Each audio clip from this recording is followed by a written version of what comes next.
Thanks so much for joining us. I'm Laureli Shimayo, and this is the MeWe Metaphysics and Wellness Fairs events. We have so many different online events and in-person events, and they're all for energizing body, heart, mind, and soul. I'm saying this all in body, mind, heart, and soul. Thanks so much for being here with us today. The theme today of our panel is healing through creativity. We have 8 practitioners that are here that are going to be answering questions from the audience. We'll go through and share a bit about who we are and what we do. And then we'll also share a bit about the theme, healing through creativity. It's fine if we mix that all in together. We'll probably talk a tiny bit more about the theme, healing through creativity, and then we'll be answering questions from the audience. It's great to ask us a specific question, just like you would sitting in a booth with us at an in-person fair or in a private session. And we'll probably all of us will have some answer to your question. So you'll get insight from all 8 of us, and everyone will get to learn and grow from all that's asked and all that's answered. So thanks so much for doing this in community. It's a great way that we can all do this together.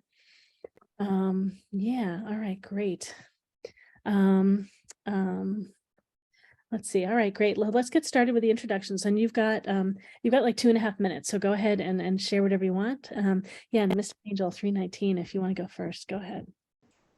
Hello, beautiful people. I'm Mystic Angel 319, and I am a psychic, intuitive reader, healer, and I deal with the ancestors and the angels. I do tarot and oracle, and what I'm going to do tonight is bring in my skills on showing how to sharpen your skills of learning what awareness is, so you can be able to use creativity, drawing, dance, whatever that makes you move, to get you thinking, to be able to help yourself heal in the lifetime. All right, so come by and check us out. Oh, and Mystic Angel 319, if you want, you got more time. Tell us more about what you do and how you practice, and go ahead. Okay, well, I do readings. I do consultations with the ancestors and angel readings. I pull oracle and tarot. I also have coaching sessions about awareness with creativity on my website, truelovemetaphysical.com. And I've been doing this for maybe over 8.5 years now, and I love what I do. And that's all I can think of right now. I'm so nervous. Oh, it's okay. It's great. And we can get back to you too. And you have a special today. So I just put information in the chat about your special. So you've got a free class of reading tarot and oracle cards. People just have to go to your website. It's right there in the chat. Yes. My free masterclass on the tarot and oracle reading class is actually called Tarot. That's the name of it that I call. Join. Check me out. truelovemetaphysical.com. Many blessings to everyone. That's great. Thanks so much. Great to have you. All right. I think Lisa's next. Thank you, Laureli. Hey, Mystics. I'm Lisa Stewart of Co-Create Magic. I'm a lifelong intuitive, and I call myself a creative mixed medium. This means I use intuition and other modalities to make the next right step. The reason I asked to be on this panel tonight is because I learned how to use creativity to heal as a child due to my upbringing in a dysfunctional family. Making is one of my forms of personal magic. Before coming out of the spiritual closet, I learned co-creating by accident through the practice of flow while drawing, sewing, playing a musical instrument. That was my door to co-create with Source. Today, I actively co-create with Source, and I've since learned that I'm a power manifester. It's this reason that I have a mission to show others how to find the courage to create. Now co-create so they can reconnect with their intuition to grow their confidence and heal. Creativity is about being brave to take chances. The simple act of creating in any form transmutes pain into a beautiful piece of art or anything else that you desire. So I hope that tonight that I can be of service to you on your journey. So thanks for hanging out with us. Stay magical. And I'm getting all of Lisa's information in the chat right now too. Lisa's got a special as well. And Iridescent. Hi, everybody. My name is Iridescent. I'm an intuitive psychic, and my passion is helping people tap deeper into their intuition and see what energetic patterns are playing out in their field to then work through those to more effortlessly and organically manifest your dream reality, the goals that you're working towards. So I use predominantly two methods in my professional practice, which is tarot cards. So I use them to just help channel the energies that your guides, your ancestors, whoever you're working with at that time, your higher self, to kind of just see what's present. And then I'm also a quantum energy healer. So then we can go into the quantum field to help clear out those energetic blocks that are being present, shown. And then I also just help people tap into a deeper level of awareness of how subconscious patterns might be playing out as well. And what I'm excited about tonight is I've been a creative practitioner for a very long time. Ever since I was a child, I've been drawing, and I am classically trained in the flute. And then I self-taught myself piano and things like that. So music has always been a very integral part of my personal practice as well. And yeah, when I was a kid, like my favorite thing to do to heal and to feel supported and to feel that connection like Lisa was stating, was to just draw. I wasn't necessarily like a great drawer as a kid, but I just had so much fun doing it. And it was a way that I could fully express myself and then, decide to share it or not share it, So I think it's such a powerful way to really get in the body and to help quiet the mind so you can really see what's wanting to be expressed from your soul, because that's what creation is. It's expressing what your soul wants to imprint on this field that we're operating in. So I'm excited to dive deeper into these topics. I am having a special tonight, 25% off with the word clan, spelled CLANN. And you can find out more about me and my journey over at iridescenttarot.com. And I'm excited to dive deep into creativity tonight. Thank you. Thanks so much, Iridescent. Henry is next. Okay, so I'm Henry India Holden, and I can be reached at henryindiaholden.com. And let's see here. I want to run my timer. Oh boy. Here we go. Here we go. Okay. All right. So sorry about that. I tend to go over a lot if I don't time myself. So from personal experience, I know that creativity is healing. I've always been a writer, but I never was sure I was. And the difference was, claiming it, It's the same thing with creativity. People, I think the biggest roadblock is that people are like, I'm not creative. And, but actually the truth is that creativity is a universal resource. And it's a part of our life force to be creative. And so it's just sometimes the way we think about it that makes us feel we're not creative. And when you shift your thinking and when you shift your ideas about what it means to be creative, then you can tap into your creativity. I'm the creator of a tarot deck, the Mystics Tarot and Oracle deck. And I really find this, here, this is what it looks like. Like this. I really find this, so the intense imagery is a great way of tapping into resources, into tapping into imagination. And I think imagination is at the heart of creativity. And how is this healing? I don't really know. It's like, why is love healing? We don't have scientific answers, but we just know it's true. And so tonight is a really great opportunity for you to work with the people on this panel by asking questions.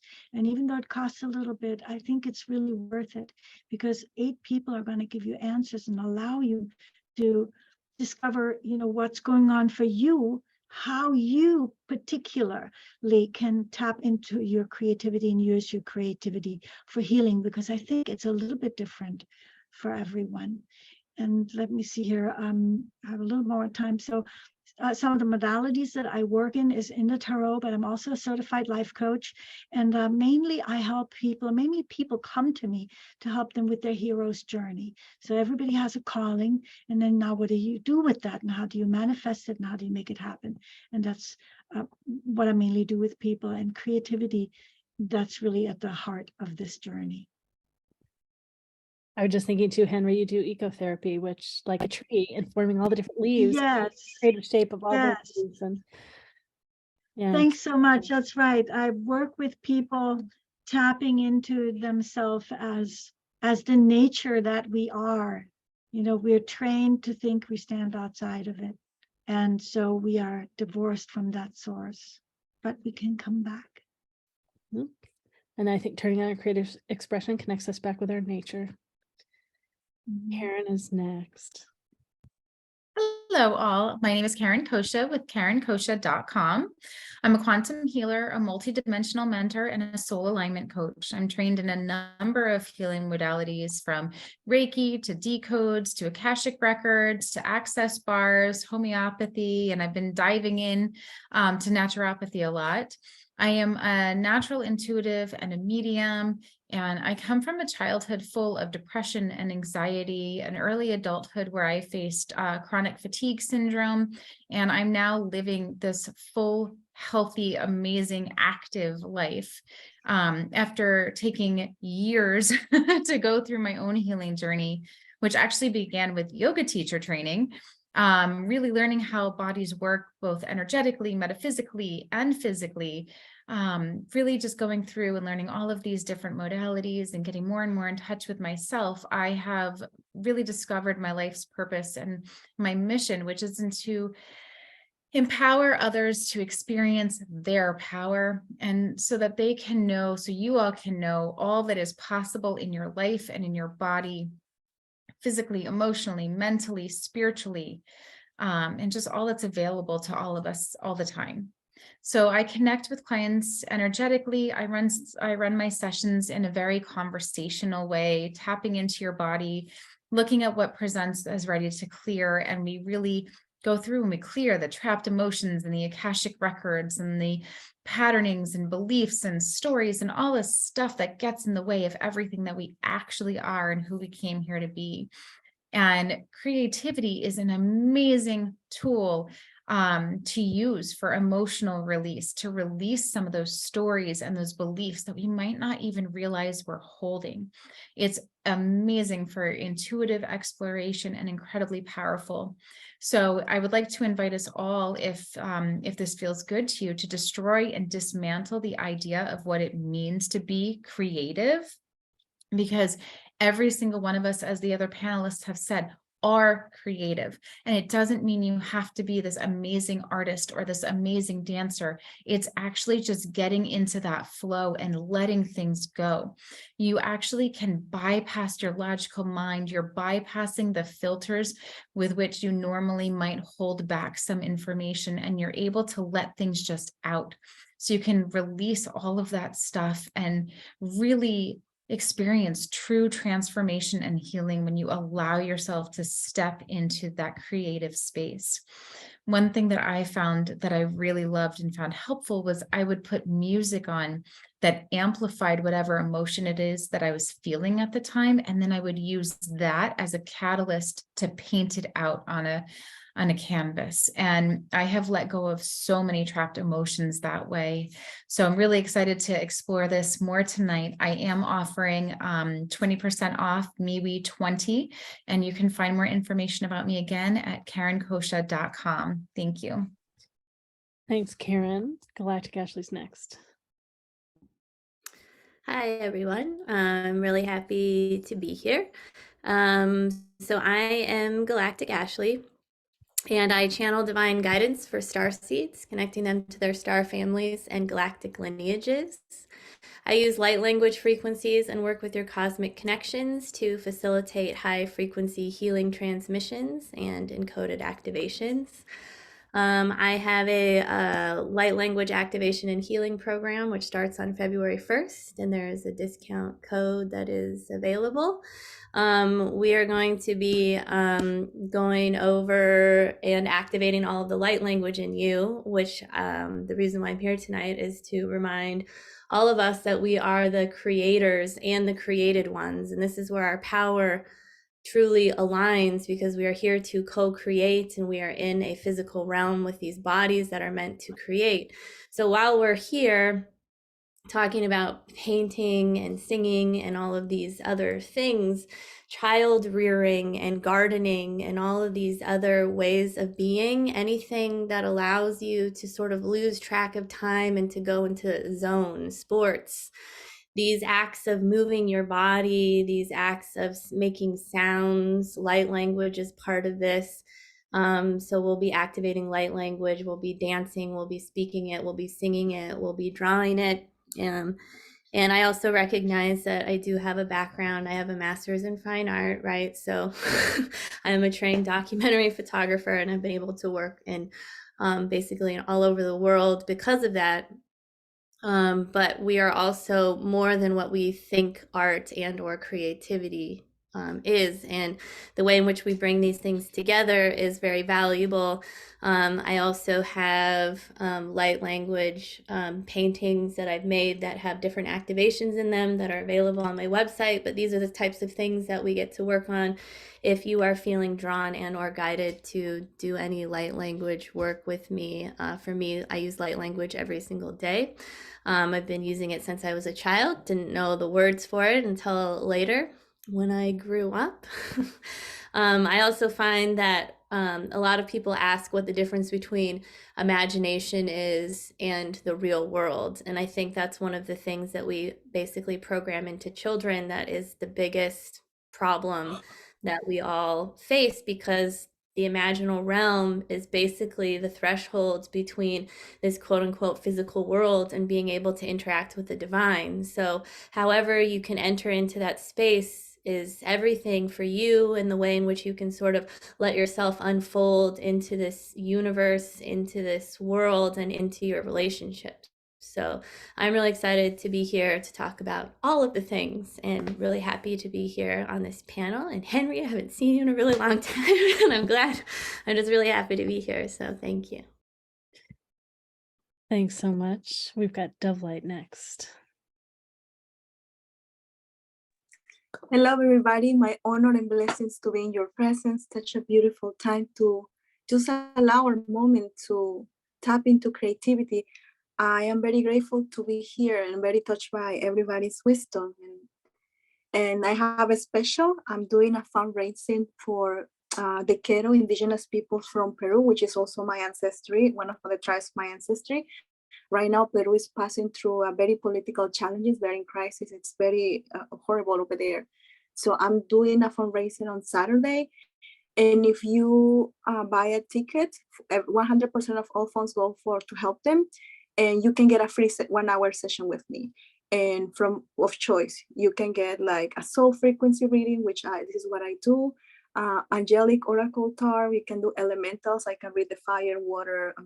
I can read the smoke. I can read the air, the crystals. I do past life regression, ancestral healing, psychopomp, cacao circle, soul retrieval, healing the power of your voice, compassionate clearing course. I do light language as well, mediumship, and I don't like to put myself a label. My journey with creativity, I didn't even understand them. I just did them. I didn't have a guidance while growing up, but I was able to tap into my soul, which made me have this consciousness of this awareness that allowing yourself to be creative is allowing yourself to be yourself, to have the freedom to be you. It's about honoring the uniqueness that you bring to these planets, to the universe, to this world. And unfortunately, sometimes we have to allow ourselves to give us permission to be ourselves. And my intention is for this panel to bring inspirations to you so that you can allow yourself to be yourself. For example, about creativity, I lost my voice growing up and it was actually part of my ancestral healing that I actually penetrated my spirit. That I lost my voice. I couldn't even speak. If you will tell me, somebody will slap me, I couldn't even talk. And I was aware also, was born with this gift of light language, and I can actually channel songs, prayer songs, and information about your journeys. When I hear people's voice, I can immediately pick up information. But I didn't understand that because I was blocked, that it was afraid to hear my own voice because of such a powerful creation that I have. And sometimes people will tell you in your face, or people will guide you to the right answer, but until you are ready to receive it, you will not generally understand it. We can logically understand things, but it is the integration in your soul that will allow you to move through it. And in my culture, imagination, it's the language of the soul. And we know in the Western world that your brain does, now they understand that the brain doesn't make a difference between a past memory and a visualization. So this is a statement that our soul are multidimensionally, your physical part, but your mind, your emotion, your spirit can go past, present, and future. It doesn't stay in the human timing. And this is very important for us to honor our creation power, because we can create from the present and the human timelining of the physical realm to the future. So one of the things that I want to speak about creation here, it's about the power of the universe to don't discriminate. At this moment, we're breathing the same air that a person who perhaps commit many crimes and horrible things, and I'm not judging that whatever they pass through, because it's not for me to judge, but somebody that will consider like that. And at this same time, we're breathing the same air of somebody who might be like a saint, like charity people, like doing good things. Doesn't discriminate that, because it's an unconditional force of love of creation.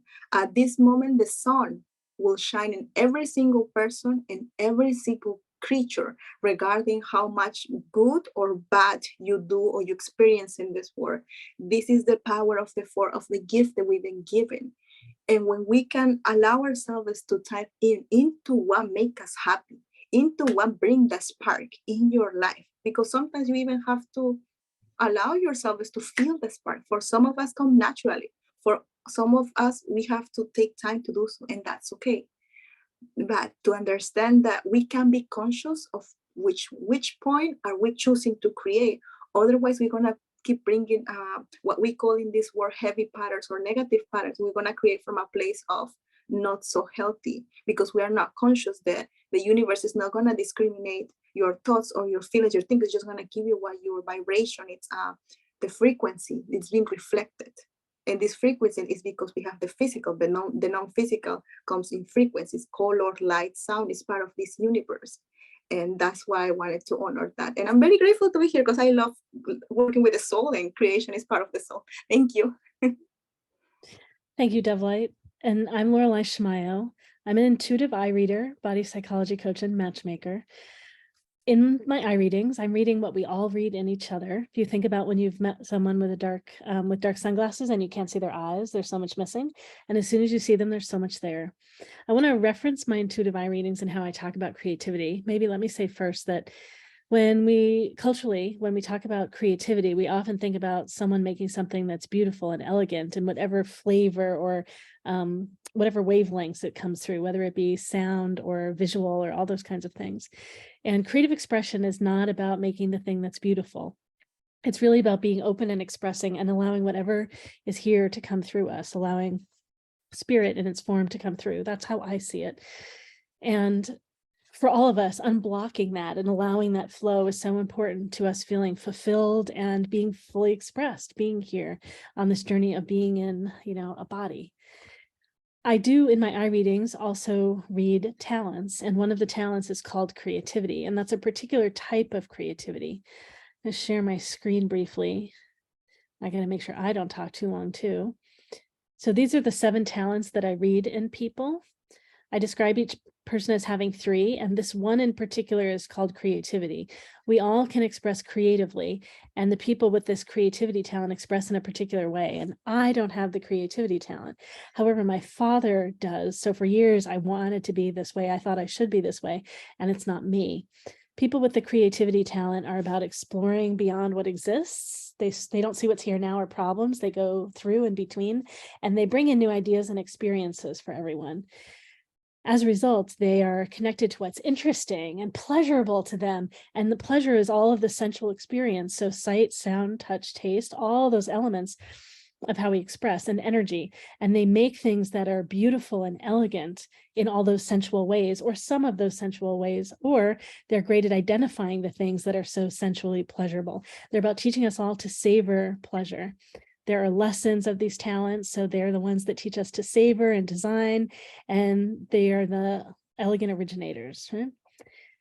So that's a sample of what I see in people. So some people have that creativity talent and they are creative in particular ways, bringing in new ideas and experiences. And others of us, it's useful to use creative expression to get ourselves open. So whatever our purpose is, it can come through, whether or not it fits in that box. And creativity really ultimately is infinitely open, and there are no boxes.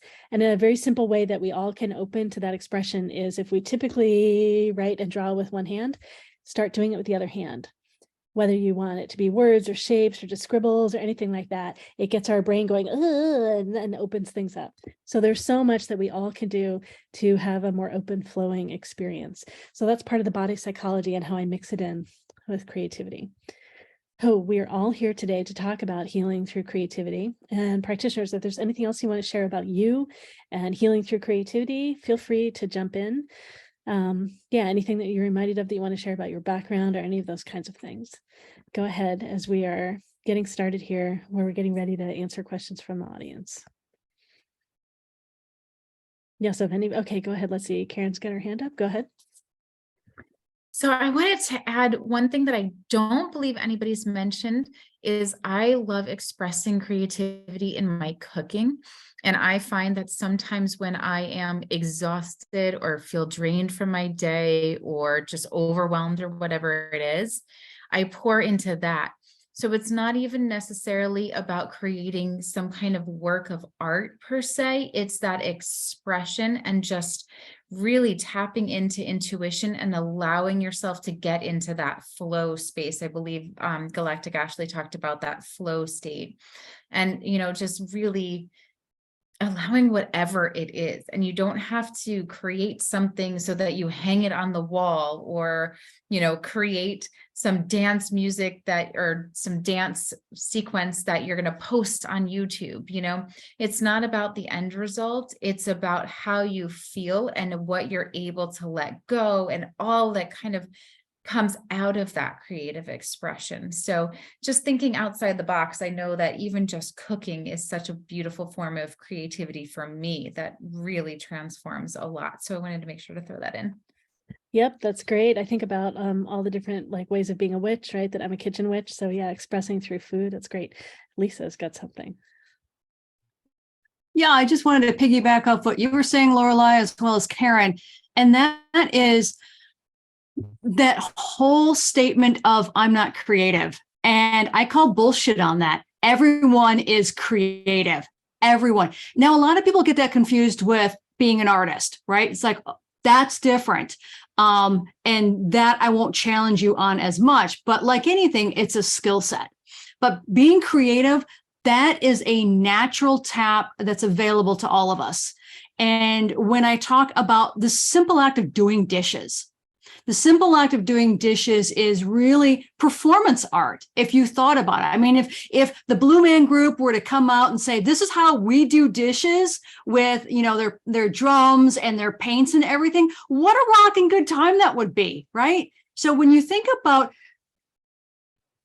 blending a couple of different things that you love to do versus, with the chore, it's like, how much fun can you have with these mundane tasks?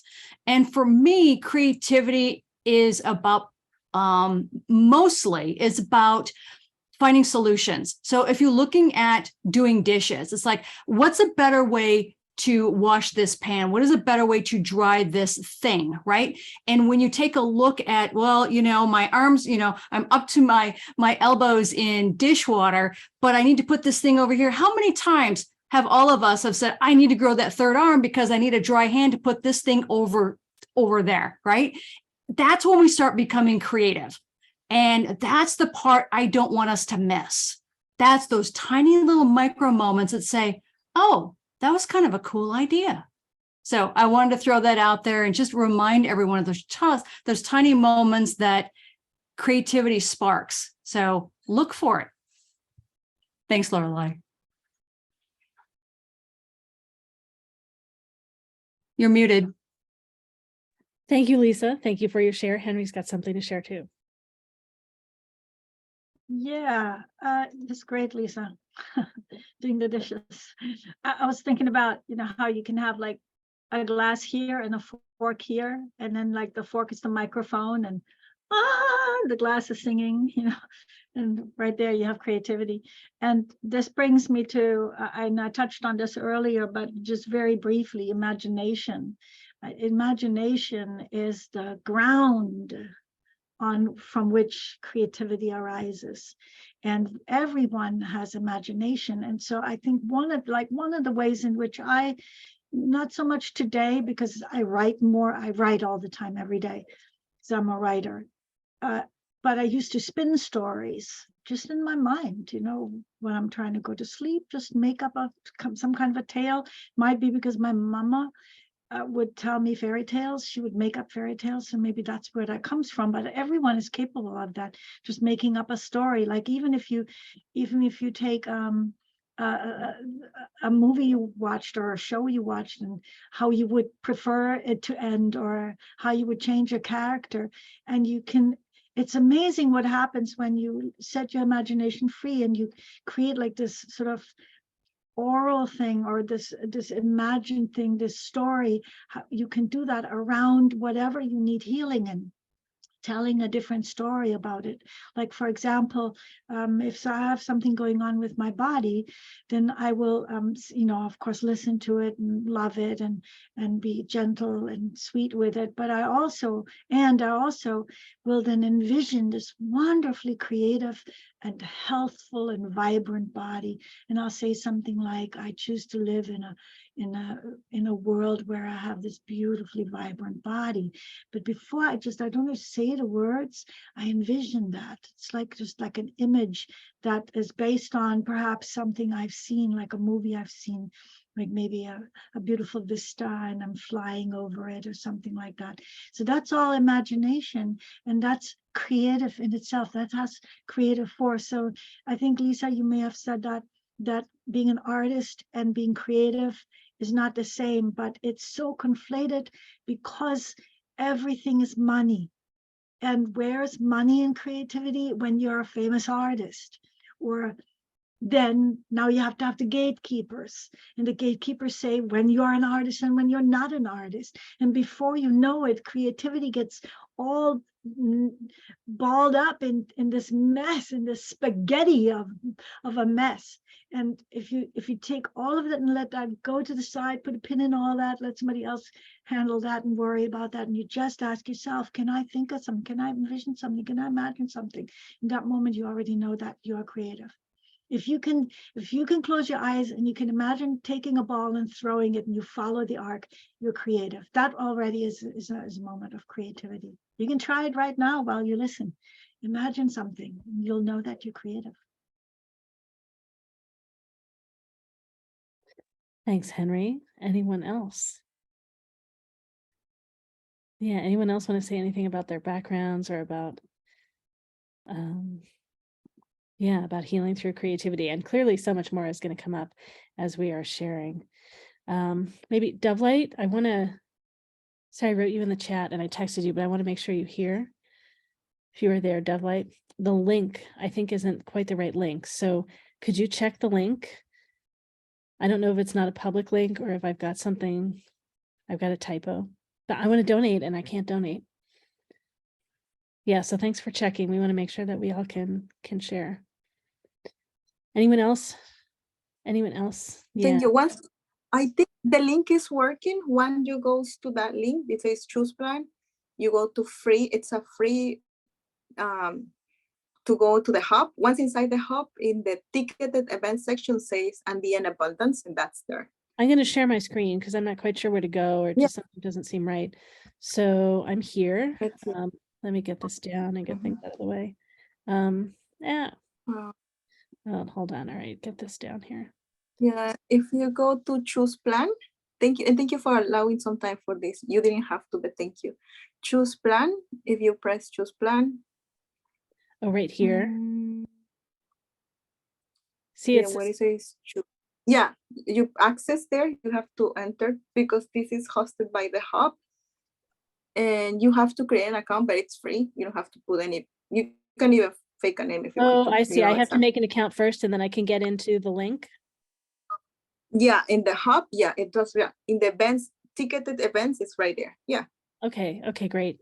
Thanks. So everyone knows how to get in there and do that now. All right, great. Thank you. Thank you. All right, sweet. Okay. All right, we get someone diving back in. Lisa, are we getting you back up on the panel through a different device? Well, I know we have one question in line. Okay, let's get Lisa back up here. All right, Lisa, am I taking the other you off? The other you is still here. Okay, now the other you is gone. Okay, great. Iridescent, go ahead. And then Galactic, or maybe Galactic Ashley's first, whoever wants to go first.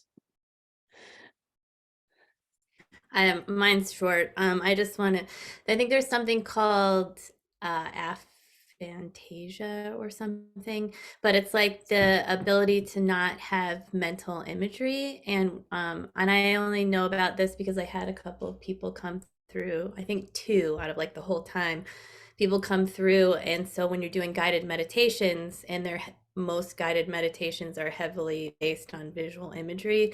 So I just like when we're saying imagine, we're not just limiting it to visual imagination and the ability to visualize something.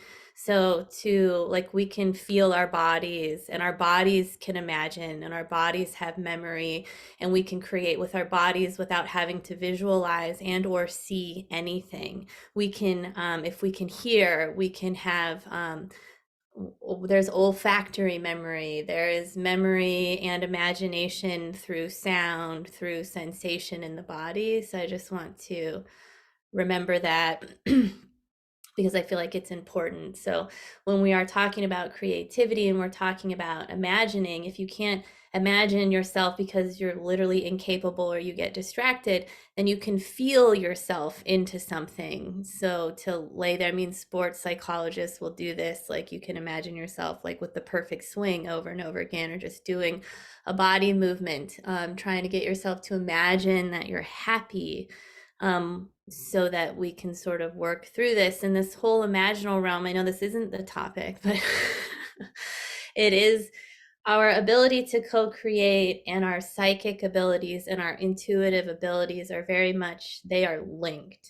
So if you are here and you want to develop your intuitive abilities more, creativity, a form of it, again, whether it's gardening or cooking or something that brings you joy, because it's immediately aligning you with the source and God within yourself. And that might be through movement, that might be through something else. So just remember when we're up here and we're saying imagine, it might be that you're physically imagining it. It doesn't have to be mental. It doesn't have to be a color. If you're colorblind, it's fine. If you can't see, it's fine, because our bodies know, our bodies are innately wired to co-create. So anytime we desire to do something or anything that is an act of creation, getting in your car and going from point A to point B, anytime we move in this universe or sit or stand or consciously choose something, that is co-creation. Great, thank you. Iridescent. Yeah, I agree so much with what Galactic Ashley said. And lucky enough, I'm someone that has aphantasia. So yes, I do not see visual pictures. So when someone says visualize an apple, I don't see anything. What I do get though, because I'm clairaudient, is I get an auditorial description of what an apple is.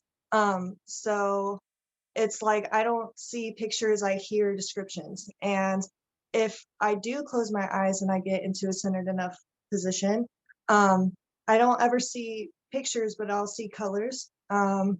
So, and there's ways to like help kind of like work with aphantasia and like build upon that.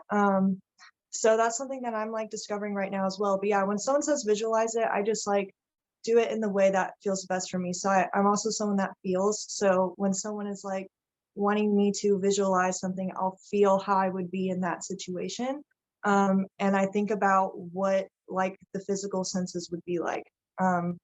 So that's just a really beautiful point. Thank you for bringing that up. And kind of what I wanted to add on to what Henry was saying in terms of like everyday ways to be creative.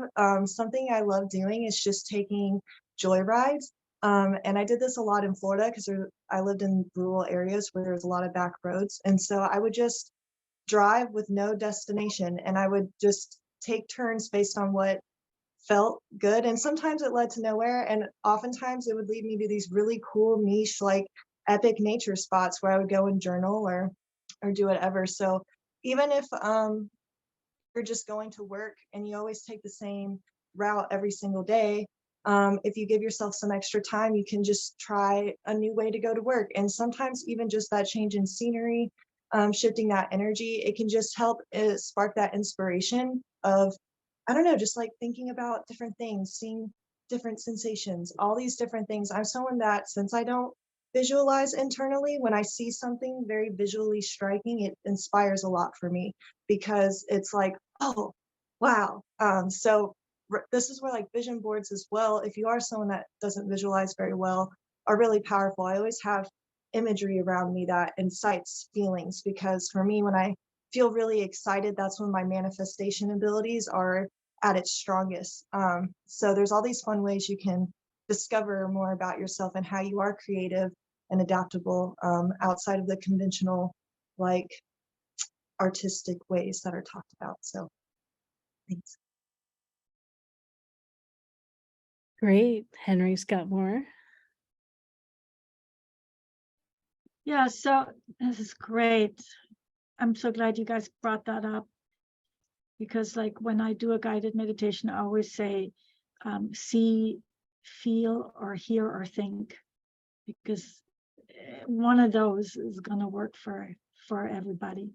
And I think that's really important, because I'm the super visualizer, but I have had many students who don't see anything, and my partner doesn't see all that much either, so I've had to adjust with that. So I think see is kind of metaphoric. And what I'm also thinking about is that we think about, okay, what are the ways in which we can be creative? And I think that's a really fantastic approach. And also, I think what we want to include is how do we deal with what gets in the way of that? Because we're all saying the same thing. Everybody is naturally creative. Well, then what's the issue? Why isn't everybody being creative? It's not only what I mentioned earlier, where our relationship is being curated by people for their own purposes, but also that perhaps we're not used to being relaxed enough and feeling free enough and feeling unencumbered and innocent enough. There's this idea that we have to produce something good that somebody else would say is good, or that we have to be, even if we don't produce anything, if we have to be in some way that passes muster. And I think that's like fundamentally one of the issues, that we feel we have to somehow measure up in some way, or do something that's helpful, useful, or garners acknowledgement, or all this stuff comes up too. So then what do we do with that? And I think one of the wonderful things, and I was reminded of that because you, Laureli, reminded me that I am an ecotherapist as well, is that what something that frees us from, because these are all human stories. Everything that I touched on with the many words that I rattled off, these are all human stories. A dog doesn't think of that. A cat doesn't think of that. A llama doesn't think of that. A tree doesn't. So the interesting thing is, what I find is that whatever we've got going on, if we go into nature, not as a thing to be like an object that calms us, or an environment that calms us, but into nature, to actually talk to a tree, talk to a leaf, talk to a flower, talk to a river, and listen, and have them talk back to you in some way or other. This is another way of engaging the imagination. It's another way of creating, like you, Galactic Ashley, are talking about co-creating. Like I go to the forest almost every day, and this is a wonderful way of co-creating. And plus, it's a space where the trees give you so much energy. So so you get this double help. First of all, you're co-creating with the natural world that has none of these stories and roadblocks, which allows you to slip into another state where you don't have them either. And then you get a lot of energy from the trees. Like trees work really well for me. It's probably also for a lot of people, it's bodies of water or whatever it is for you. Go out there and you will find out. You know, if like today I walked up a hill and I haven't walked because it's been raining. And Stephen was saying, come on, let's run up that hill. And I'm like, you go ahead and you run, because my body hasn't done this in 2 weeks. And I'm not going to. They say, come on. And like, I'm running up the hill. I don't know how it happened, but I know how it happened. Somehow this world around me, this green world, gave me that energy. So it's a tremendously giving world that we are surrounded by if we just leave our four walls. And that's where we can find a lot of the tools necessary in order for us to have healing, in order for us to use our creativity to heal ourselves. As a dance and play with whatever the energy is around us, whatever other beings we choose to dance and play with, whatever form that takes. Many of us were much more openly expressive by the time we were 3, and some of us, we were already shut down. So going back in time, be it in utero, whatever time when our soul allowed itself to express, whenever it was safe. Another exercise that one of my teachers would have us do is, grab a sheet of paper and write down everything that you do besides what you want, like what gets in your way. And so if you give yourself like 30 minutes and let yourself do whatever, safe to you, safe to whatever, right, the environment kind of thing, and then do whatever, follow your impulses.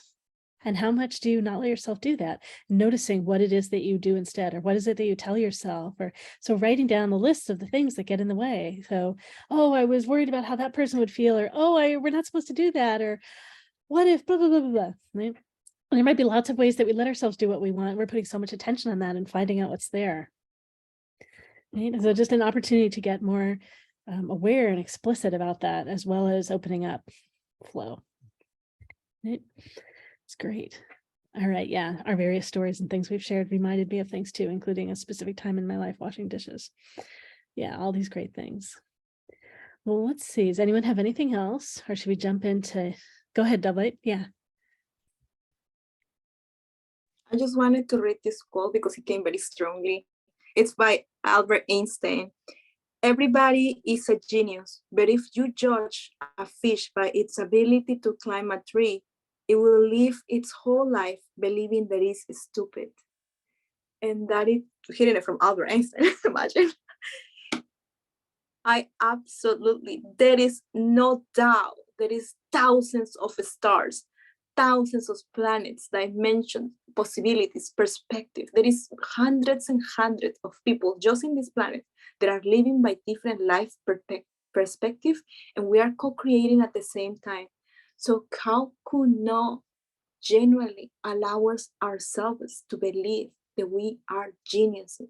Perhaps some might not necessarily encounter where is it there are soul flows with that spark of life. Some others might found it, but every single step of the journey, it's important. If you choose to see the wisdom in the challenges we pass through, you will understand. If you resonate, they was part of your soul journey. So how a beautiful way to understand that the universe that believe in these amazing things happening right now, believe that there is someone like you, specifically like you at this time, space within the earth to exist. How wonderful, how unique it is, it's beautiful. It's generally, sincerely celebrating the gift of you. I just want to honor that because they keep coming with that quote. So thank you. Thank you. Thank you, DoveLight. Great. Oh, Mystic Angel 319, just checking. Did you want to share something? Yeah, I want to share something. I'm grateful to be here, and I'm just happy to be around like-minded individuals where I can, be myself and talk, and, where I can be somewhere I can say, I hug a tree or I talk to the animals and nobody won't judge me. So I appreciate you, everyone that's on the panel tonight. Much love, much love. I just wanted to talk about what got me into learning about my awareness and creativity, and it's music for me. And music helped me release, things that be on my mind that, bring on stress. And when it comes from your mind, it affects your body and your spirit. You feel low. So when I put on music, when something comes up and it's just like, bring stress toward me and my child, I say, let's turn on some music. Let's forget about what's going on right now and let's turn on some music and get to moving. I don't care if you're just clapping your hands, snapping your fingers, you be sitting there, you stand up and do it. As long as you start to release that, and then you just start feeling a lot better than what you were starting out, that anger, the frustration, the hostility, you just feel upset. You don't even know why, because there's so much going on out in the world. Let's not let that affect us. Let's go put on some music and dance the night away, dance. However you want to express yourself. Clap your hands. You ain't got to snap. You ain't got to dance. You just clap your hands where you are. Start where you are. Wave your hands. Clap. Break up that negative energy. However, so I just wanted to share that. Yeah, hear it. Yeah, shake it up. Move around. Yeah, Laureli. Yeah. Now move that energy out the way. Let's bring that vibration up so you can heal. When you change your mindset and change the way you feel, you'll start healing and you'll feel a lot better. Start where you are. Don't let nobody tell you got to do this just to release this negative energy. Yes, Karen. Okay, you got to do something about it. Let's get out of that slump. We can complain all day, but what is that getting you? Nothing. So let's do something about it. Let's find some resolution. Go bake some cookies or whatever that, you like to do that make you feel better. I love baking chocolate chip cookies, okay? Give me some little milk, some flaxseed milk, okay? Yes. Tastes good, make you feel happy. Yes. Get you some comfort food, make you a good whole bowl of Southern chili. I am a Southern belle. Do something to make you feel happy and do it together. It's all about love. Love. You hear me? Love. All about love. That's all I want to share. Love y'all. Yeah, that's great. And I say if everybody wants to unmute everybody in the whole event, if you want to, go ahead and just raise your hand. Guys, and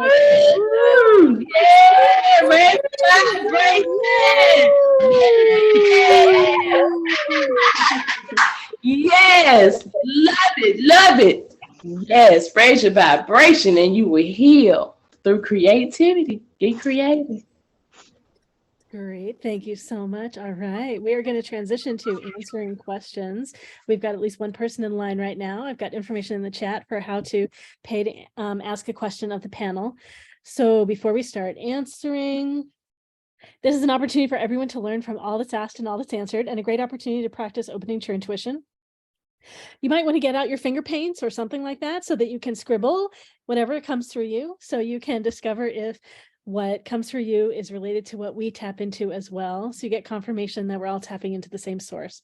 So scribble, take notes, whatever works for you. It's just an opportunity for you to get confirmation. And of course, you might have something come through you that we happen to not mention, might be totally valid.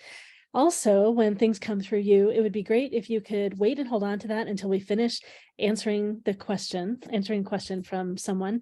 And then if you want to private chat them afterwards and ask them if they'd like to hear what came through you, feel free to do that. Please honor whatever it is they share. They might feel full after hearing answers from maybe 8 people. All right. Great. Let's see. So we have Martha, I believe, is first in line. Martha, are you ready? You want to come on up to the front? All right, here comes Martha. Great. Woo! Hola. Oh, wait. Where am I? I don't see myself. Now I see myself. Yeah. Okay. So, I was looking through my phone and I saw MeWe healing creativity. And I'm like, oh my God, here comes MeWe to the rescue again. As I'm going through a challenge as usual. So I wrote some things here.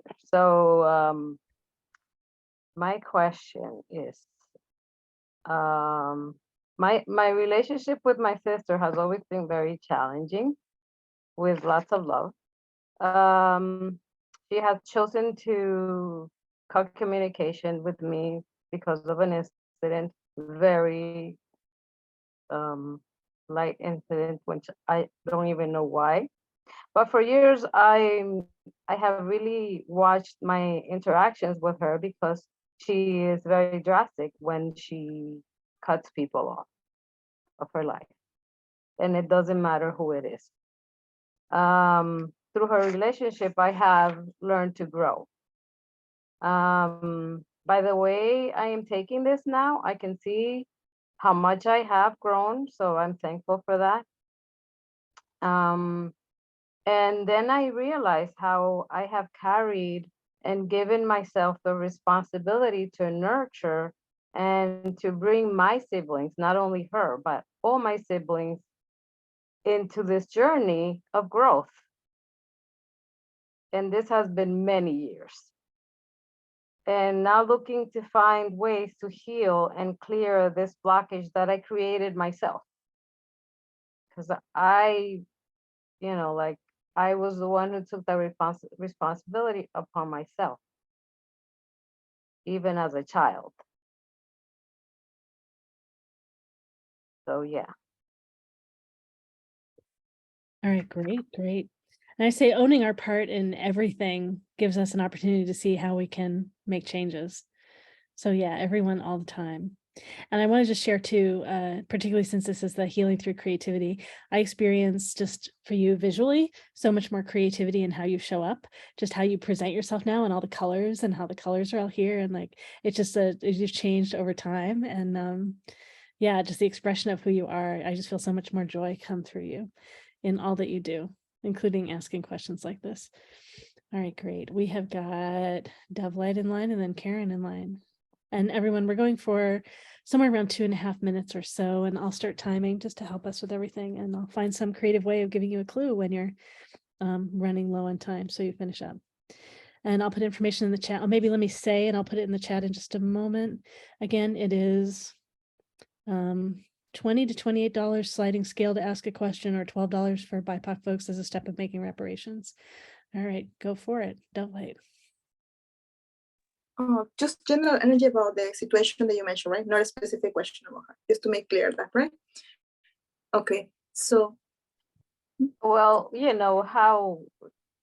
what are some things that, you might give me to continue to clear that blockage and see if you see anything in the situation. Yes, definitely. The first thing I was picking up that this sister specifically out of the soul group that you choose to, if it resonates with you to be part of this incarnation, it's part of your soul group. Actually, this is not the first time that you learn with her about giving with expecting energy in the sense of unconditional love. So it is very honorable and important the work that you have done for you and for your brothers and sisters, because you did it out of love. But it's also understanding that you are passing through a grieving moment. The relationship that you have for your sister has changed, has transmutated, and it's an opportunity also for her to appreciate it. This is going in both sides. So she has her own way to grieve, and you will have the other way to grieve. But in the essence, you both are learning to appreciate what is really valuable for you. If it's valuable, the love, the family ties, or is it valuable to hold on to who's right, who's wrong in our ego? And our ego, we need it to be human, of course, but it has to be in balance. So, and I can definitely see that through a period of more grief and worriness, it's gonna come back. I definitely see a reconciliation already as you work in yourself, as you work on your believing in your intuition. Be with this attitude of gratitude for the things that she taught you, for the things that you taught her, with necessarily seeing who's right, who's wrong in a judgmental way. Give without expectation. Specifically, the soul lesson that you have with her, and specifically, it's unconditional love. I'm not saying that you want to allow her to cross your boundaries or that you cross her boundaries, but it is about appreciating the essence of the person for who they are and what they taught you. I want you to follow your intuition when you feel like it's time to connect with her or when it's time to don't connect with her, because you're going to feel the strong yes, the strong pull. I feel like you have been a light and a star in the love beyond all this disagreement, this I'm picking up from that you guys passed through. There is real genuine love, and it's worrying her a lot also, this connection. I can definitely see the high possibility of the future of you reconnecting with forgiveness, but let this moment, leave it to the divine, leave it to whatever you believe, to guide you through the right path. Send her light, send her love. You don't have to agree with her, but I think my timing not yet. But that's if you choose to, that's the vibration that you want to have with your sister. So just allow this grieving process. I think she has passed through other things as well that has made her trigger your connection with you. I think she has loved other things in her life without going too far into her energy field. But that's why it kind of like went out with you. Like, wah! Okay, thank you very much. Thank you. Thank you. Karen's next, and then Henry. Hi, Martha. So the first thing I want to say, because I'm going to say some things that are kind of different than what DoveLight said. And I think that every time you have any kind of reading done or anytime any information comes through, you always need to test into what's really true for you. So what was coming through for me here is that just because she is your biological sister and you guys are family does not mean necessarily that they're supposed to be here for your entire lives and that that's a connection that you must maintain.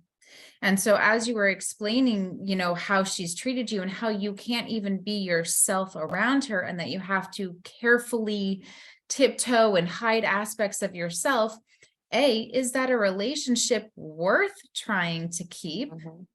Right? And sometimes you choose your family because you need the genetic imprinting available in that family for whatever it is you came here to do in this lifetime. And I'm getting goosebumps, which for me is a confirmation on that. Like sometimes our human is stuck in this idea of, well, that's my family and this is how I need to be. And you're holding those projections and those expectations, and they're not necessarily accurate. And they're actually holding us back from things. So while I don't, you know, with DoveLight with saying, you know, send her love, I would say just sever, cut the cords of everything that's ready to be released. Stop playing the tug of war games. Stop holding on to things that are ready to be released. And when you cut cords, it doesn't mean they're gone forever. It means you're no longer holding that energy and allowing them to have that kind of impact on your life.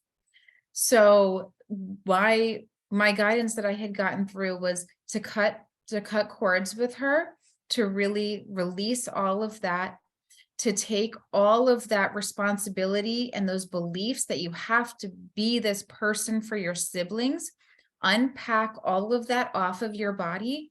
And if you're a visual person or ever connected with a violet flame, that might be a very helpful tool to literally just start either removing it from your body and putting it into the violet flame, or step into the violet flame with the intention of burning away all of that stuff that you believe you need to carry, that you don't actually need to carry, because it feels as though it is holding you back.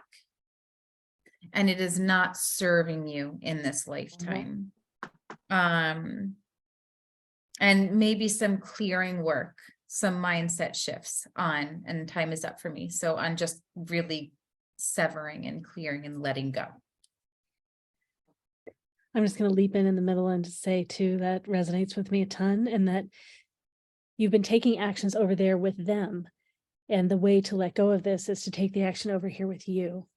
So it's for you to drop the thing that you've been holding. And the cutting cords is a willingness to drop. It doesn't mean you have to not be there in the connection with them. You're letting go of the way you've been in their space. All right, we've got Henry and then Galactic Ashley and then Lisa. Henry, I'm in. Lorelei, can you let me share, screen share? Okay. Share screen, share screen. Okay, here we go.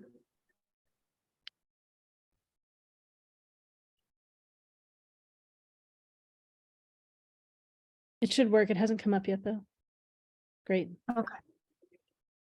All right, Martha, while you were talking, I pulled these cards. This is my tarot deck, the Mystics Tarot and Oracle cards. And do you see this in order of sacred protection, then freedom, and then enchantment? Yes. Great. So that is the order that is supposed to be. Because when I pick them, it doesn't show, it shows a different order. So that's why I always ask. So I think that this kind of ties into a little bit of what's been said before.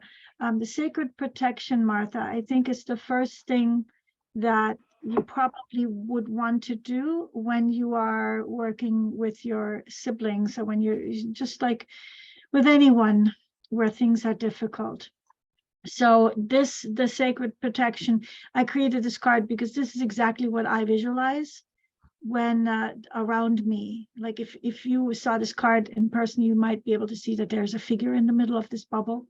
And then there's this grounding cord that goes down so that whatever is coming from the other person can sort of slide like on this very slick and smooth egg. It can just slide down and go down the grounding cord into the earth, and then Mama Gaia can transmute that for you. And so that's the first thing you want to do. And if you, I don't know, how good are you with visualizing? Not that much, but I have a lot of feeling, a lot of. Yeah. Yeah. So if you want, I can send you this card and then you can use it and you can just look at it. I love it. Okay, I have your email, Martha. The grounding card. Okay, let me speed up a little. I forget I'm on a time limit here. Woo! Getting all into it. Okay, so then the next thing is, I think the freedom card definitely ties, kind of connects with the cord cutting, because the freedom is about non-attachment. Because where you're getting hooked is that you're attached to something, you are looking for something with your siblings, some way for it to turn out or for it to unfold. Is that right? Yes, always. Yeah. So imagine if you were to say, I'm going to let go of that. They don't need to be any particular way. Because you have this protection. If there is any way that you don't like, you can go inside that golden bubble. That way, you don't have to ask them to change. You can just step away and protect yourself, and you can stay loving, or, from afar. And when you get to this place, another way of saying freedom is non-attachment.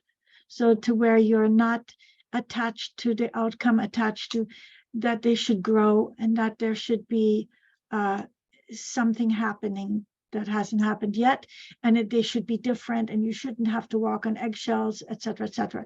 Letting go of all of that stuff. If you work on that, if you buy into it, I'm going to do that.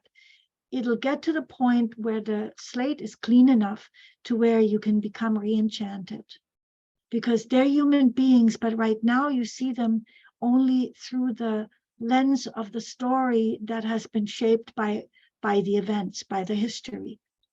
But if you unattach yourself, if you step back, if you protect yourself psychically so you're not hurt, you can get to the place where you're seeing them just as individuals distinct from you, not as your sister, not as a sibling, not as family, but as just this individual, the divine individuating as that person. And when you get to see that, you can become re-enchanted. That doesn't mean you go want to hang with them. You can be enchanted from afar. You can send them love letters. Say, I can't be around you because I'm on eggshells, but I can send you this love letter. right? And I think that has a, let me stop the share. I think that has a profound effect, because here's the thing, right? You're acting and reacting always the way you always do, depending on how they're always acting the way they always do. So every time it's like, oh, it's the 4/4 waltz to that one song again, over and over, a million times. But if you detach, if you free yourself, if you say, I'm going to let go, creative act, which then action follows. If you do that, you can become re-enchanted. You can do that in whatever way. And you be different and they will be different. You be different, they'll be different. There's no question about it. They're the way they are because you are the way you are, and you are the way you are because they are the way they are. So not necessarily cord cutting, and that might be perfect, but certainly create some distance.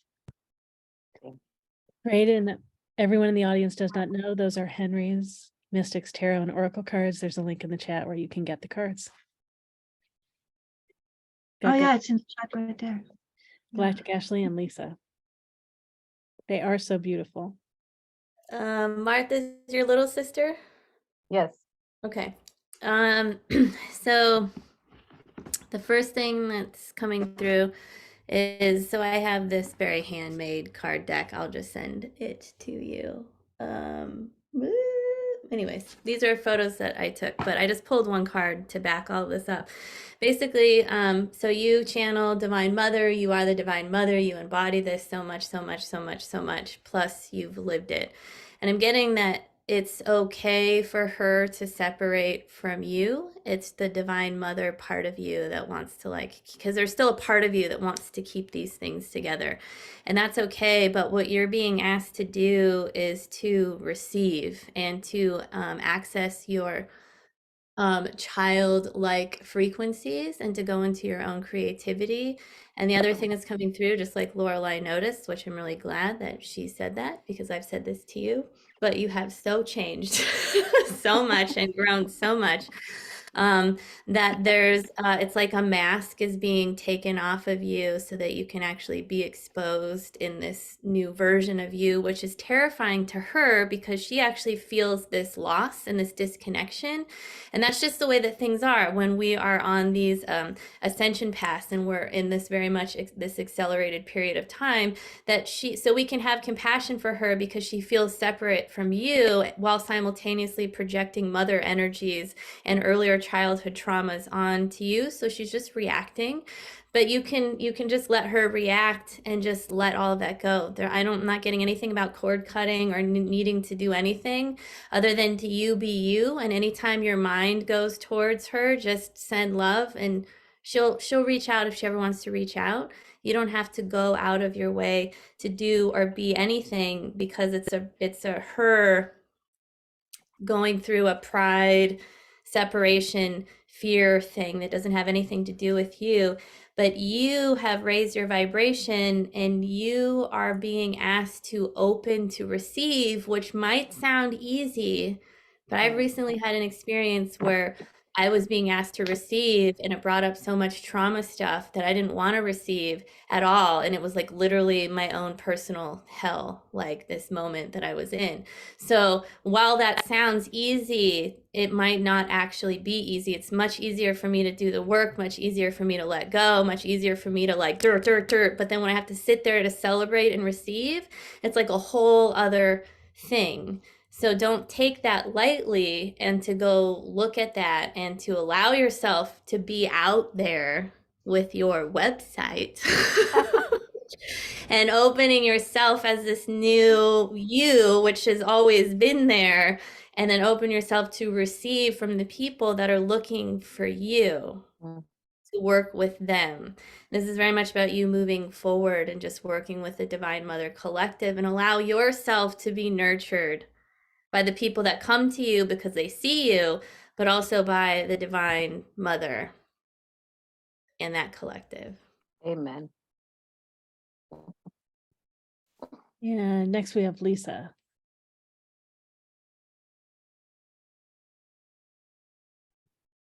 Hey, Martha, good evening. How are you? Hi, good. Good. Okay. So I pulled a couple of cards for you, and the cards are from my deck, my Oracle deck, which is just the 5 energies. And 2 of them popped out, which was interesting. The first one was fire. And I think the second one is ether, which is space, spirit, and purpose. And this is interesting because it really piggybacks and reinforces what the other practitioners have already said. And from the fire aspect, right, it's all about the suit of creativity and courage. Fire is hot, it's wild, it's unpredictable, it's energetic. It can be creative and inspired, or it can be destructive and devastating. So for you, I think really it's a matter of that courage of stepping into your power, being yourself unapologetically, right? It may also, this depends on you, it may require a cord cutting. And what I was reminded of the other day is maybe it's a matter of cutting a cord and then reestablishing it through the heart, right? Through the heart chakra. So that way you and your sister, if she so desires, wants to reconnect with you, it will be on a common ground. The second card is ether, right? Space, spirit, and purpose. And so what I think spirit is trying to convey is give yourself space. The first things I got when I was channeling, which was also grace, right? Give yourself grace and self-compassion, but give yourself the space to create whatever that is you desire without her approval, without, any kind of expectations from her. You be you. So that way, at least you are in love with yourself and everything that you are. Whether or not she's going to come to terms with that, that's on her. And then I pulled a card from Wands, and it was a 10 of matches. And I think that really is a reminder about burdens and martyrdom. And so what I don't want to see for you is to become a martyr of, well, I'm doing all of this for you and you're not compensating for me. So let it go, stand in your own sovereignty, take it back, and have her come to you. Does that make sense? Yes. Most definitely. Best of luck, Martha. Thank you. Thanks, Lisa. Iridescent is next. Hello. So I also pulled some tarot cards for you, and I agree so much with what everyone has stated here. And just to kind of reinforce and to share what came through for me is I was hearing the word boundaries. So the Queen of Swords came out. So this for me is like someone who goes about communication from a reactionary standpoint or a triggered standpoint. And then there's also the 10 of Wands here, which talks, this to me is like the Atlas card, like carrying the weight of the world on your shoulders. So I'm hearing for you, there's just this need to come back into balance with an unequal power dynamic with the 6 of Pentacles. So I feel like there's been a focus on like making sure everyone else's needs are taken care of in your family. And it's been like a distraction or just not enough energy at the end of the day to focus on your goals and what you're wanting to bring into your reality. This is about, I feel like intuitively you kind of can feel when you're in the space to interact with your family and hold that space. So I think the energy and the focus, what's been coming through is just focusing on that intuitive call of like, do I have the space and the energy to hold space for my sister or whoever in your family is coming to you? Is this beneficial to my highest good and what I feel called to devote my energy and time to today? Because I'm hearing like when you're first asserting boundaries that people in your reality aren't used to experiencing, it's just teaching people how to communicate and interact with you. And sometimes that can be hard for people to adjust to, but it can be a really beautiful lesson for them and like blessing within that lesson as well of like an awakening, a deeper awakening of how they show up in the world, and like how they affect their relationships. Because a lot of people don't realize that how they're showing up is in a reactionary state, especially if they were never taught like that mindfulness or that awareness, or they're just really dealing with a lot of energy where, there's periods of time where we feel disconnected and we forget how to use our discernment, how to tell when we're coming from a triggered space. So yeah, I really feel like it's just focusing on your goals and what's going to serve you and what's going to fill up your energy. And everything else is going to move in the way that it needs to. So best of luck and thank you for being here. Thank you. Thank you. Thank you all. Thank you, Iridescent. All right. Anyone else want to share? Yeah, anyone who hasn't shared yet, if you want to. I'll say I think it's interesting what we pay attention to and what we hear in your share. Some other people have referenced some parts that I didn't notice and didn't take off note. I didn't take notes on that. And yeah, I think that part of this is it seemed like you were blaming yourself. I think it's so great to look for our part, because then we know what we can change. But it almost felt like a heaviness in you blaming yourself, that like you've done something wrong and that you've caused mess here. And I think being really gentle with you is so important. So knowing that you've always done your best, knowing that you took on this role in your family as a strategy for you making it through, and that you feel the group and you care about the group and you're doing everything that you could to bring them through, just like you worked with kids now for a while. So really wanting to like see and protect the group and help bring them forward, like that's just part of who you are, and wanting to, like seeing and feeling that bigger sense and wanting to honor and protect people and get them to grow and move forward. And right, it's just part of what's here for you. So of course you did that. So these are all steps to you finding your own purpose and sharing it in a way that's best for you and best for others, in the best way that you can see at that time. So yeah, not holding yourself down for it, just seeing and appreciating all that you did accomplish and did do. Sure, you would do it in different ways now that you feel yourself differently and allow spirit to flow through you in a different way. And your intent and your care have been there the whole time. Yes. Yeah. So like Thank you all. Yeah, like a gentleness, so you can take your attention and energy from that and allow it to flow in the other places. Yeah, great. All right, just checking if anyone else has anything else for Martha. Okay, great. Thank you, Martha, for getting us started, for leaping in. And Mimi saves the day again. I love it. All right, great. I don't know if we have anyone else in line. If anyone wants to ask a question. Oh, okay, great. And we just ask if you pay first before you ask. You may have just paid and I didn't see. Yeah, so did you send payment already? If you could just let me know if you have, that's great. I haven't seen it yet, but you may have just done that. And yeah, you totally could be in line next. Great, and I've got everything in the chat there. You can pay by PayPal or Venmo. And anyone else that's wanting to ask a question, if you could please pay and let me know you've done that, we'll get you right in line. And okay, great. Well, I will go double check and see where you sent it. Why don't you come on up and let's get you started. Sometimes these things are slow to record it. Okay, great. Yeah, I'll go look. Yeah, at Laureli Shimayo. Unusual spelling. There shouldn't be too many of me. If you want to turn on your video, I can bring you up to the front if you want to do that, or you can just unmute and ask from wherever you are. Okay. Well, okay, so my question is kind of with intuition and yeah.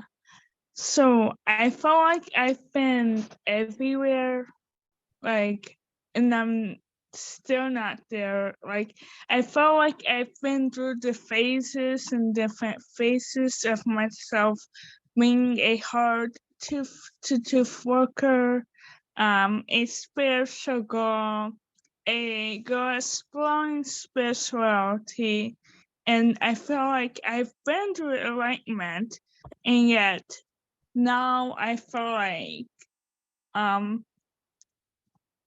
it's all gone. Like, I feel like I used to be so intuitive that I was able to like say a command and make it happen, but now I feel like I don't feel that,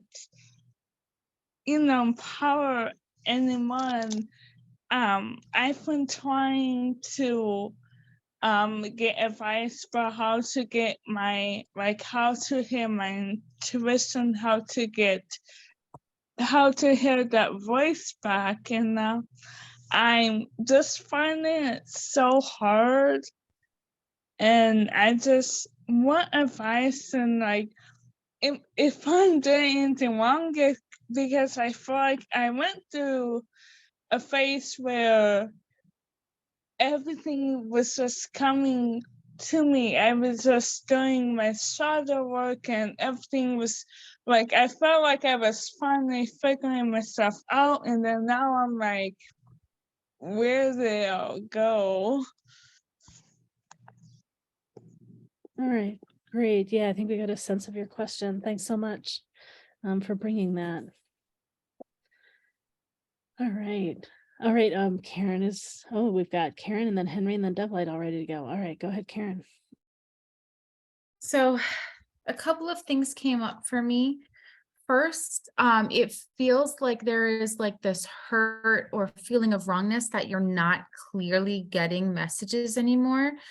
And so I just want to call your attention to that, because it feels as though it might be getting in the way, like you're putting so much of an emphasis on how information used to come that it could be this stumbling block for you.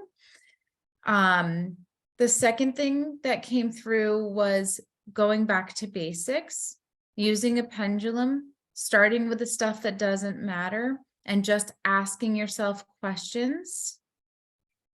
I also had the question of, where did you deny what you know? Because sometimes when we receive information and we ignore it, and we receive information and we ignore it, and we receive information and we ignore it, you turn it off. So again, going back to basics, asking questions of things that don't hold a lot of value. What shirt should I wear today? Like, what color should I wear? Or, you know, what glass or mug do I want to use? Things that are inconsequential, so that you can start to play and bring that lightness back into your intuition, so that it doesn't have this heaviness that it's holding on your field right now. And then the other thing that came up for me is that just looking at it from another angle about what's right about this right now. Is there something to learn from not receiving the guidance that you were hearing? And possibly, I'm trying to test how I want to phrase this exactly, but it feels as though you may have actually tapped into some information that was some sort of, not the light that you thought it was, and it may have actually not been your highest good. And so it might be something to explore, like maybe, again, going back to basics, maybe really getting familiar with what to listen to and getting to know how you feel when you're connecting to source and your higher self, and just have that lightness in play.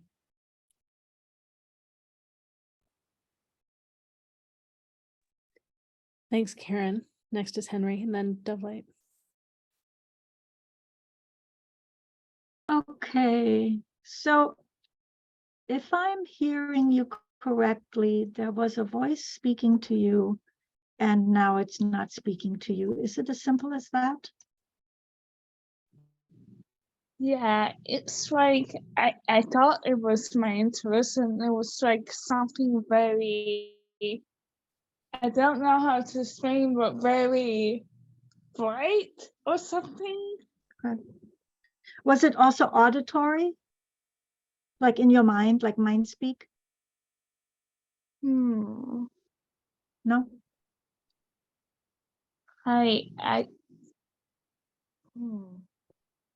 Something to contemplate.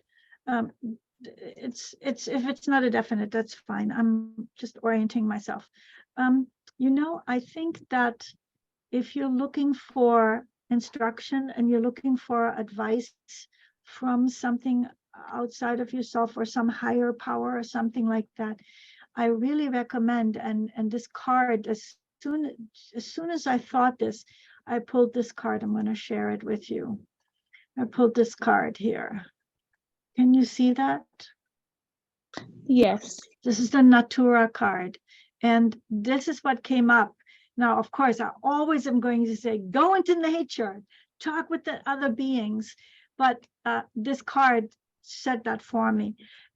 So I think that what you feel you have lost, if you go into nature, do you have nature around you, like trees or shrubs or anything like that? I have a park. Yes. Ah, perfect. Go to the park and just stand in the middle of the park and close your eyes. Says, is there anybody who can have a chat with me?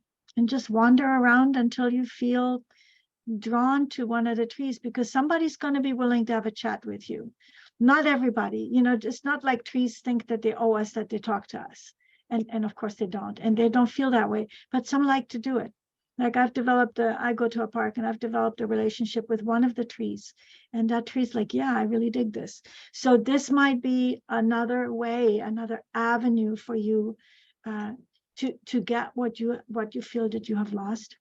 And then also, does that resonate with you? Yes. Okay, that's wonderful. And also, I'm going to unshare so I could share 2 other cards with you. Just Henry, if you could, go quickly on the other 2 cards. Yeah, I'm going to go really quickly. Punch. Expand. So this is like, take a risk and do this, even if you feel like, I don't know what I'm doing, and does this make sense? And then the other one is, went so fast that I didn't get it. This is really crucial to play, because now you're serious and you're sad and bereft, perhaps even grieving the loss of that. And this play is human play. You can tell this person is probably gone out dancing and they're just having a ball and they still feel that glow. But combined with Natura, I think you can find this playfulness in nature. Like find a tree and do Ring Around the Rosie. Say, how are you? Do you got anything for me? And then listen.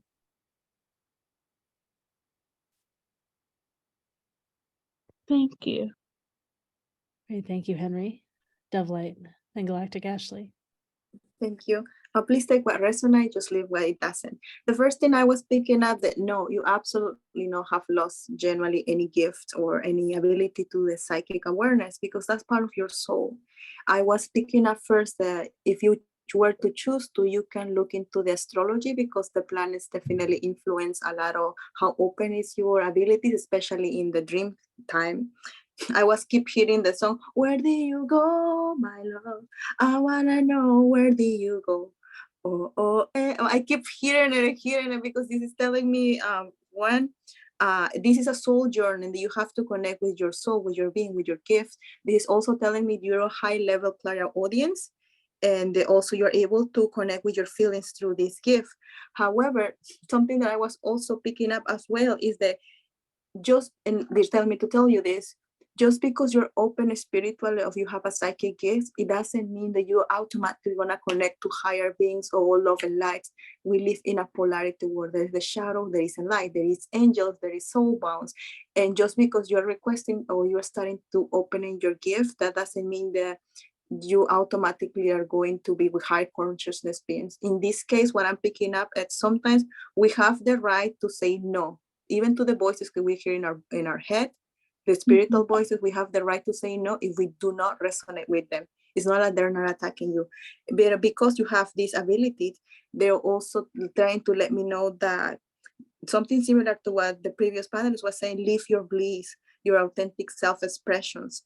Lacks attract alike. If you keep beating yourself up mentally and you keep saying that you're not good enough, and perhaps this is something that we do in the subconscious, but if you keep talking yourself like that, you're going to track these energies around you, and you don't have to do it. You can say no, and you don't have to bring it, but likes attracts alike. So the most positive that you talk to yourself, that you remember how to trust yourself, that you say you genuinely love yourself, you don't even want to have the need to have this big protection or shield, because you naturally going to have that in your aura, and you want to track the good voices, good between comillas, because what I meant to say is that you're going to track energies that are in resonance with love.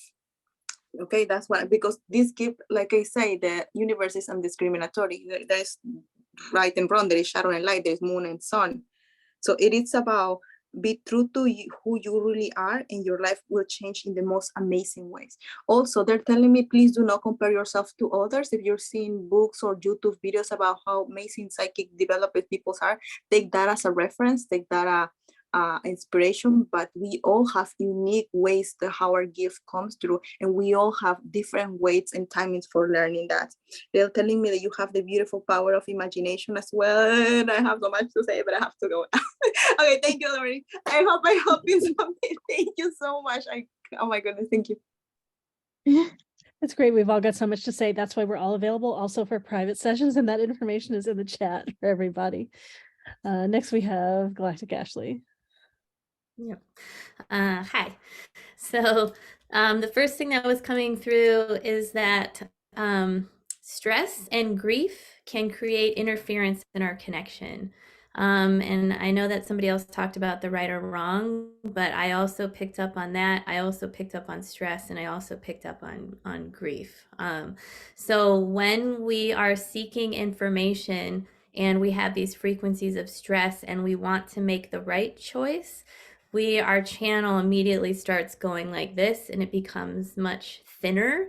And then we start to bring in doubts and all of these other things. Additionally, the purpose of connecting with different beings or frequencies, or I call it your soul's guidance system, is to gather information, to discern that information, and to consciously choose to follow said information.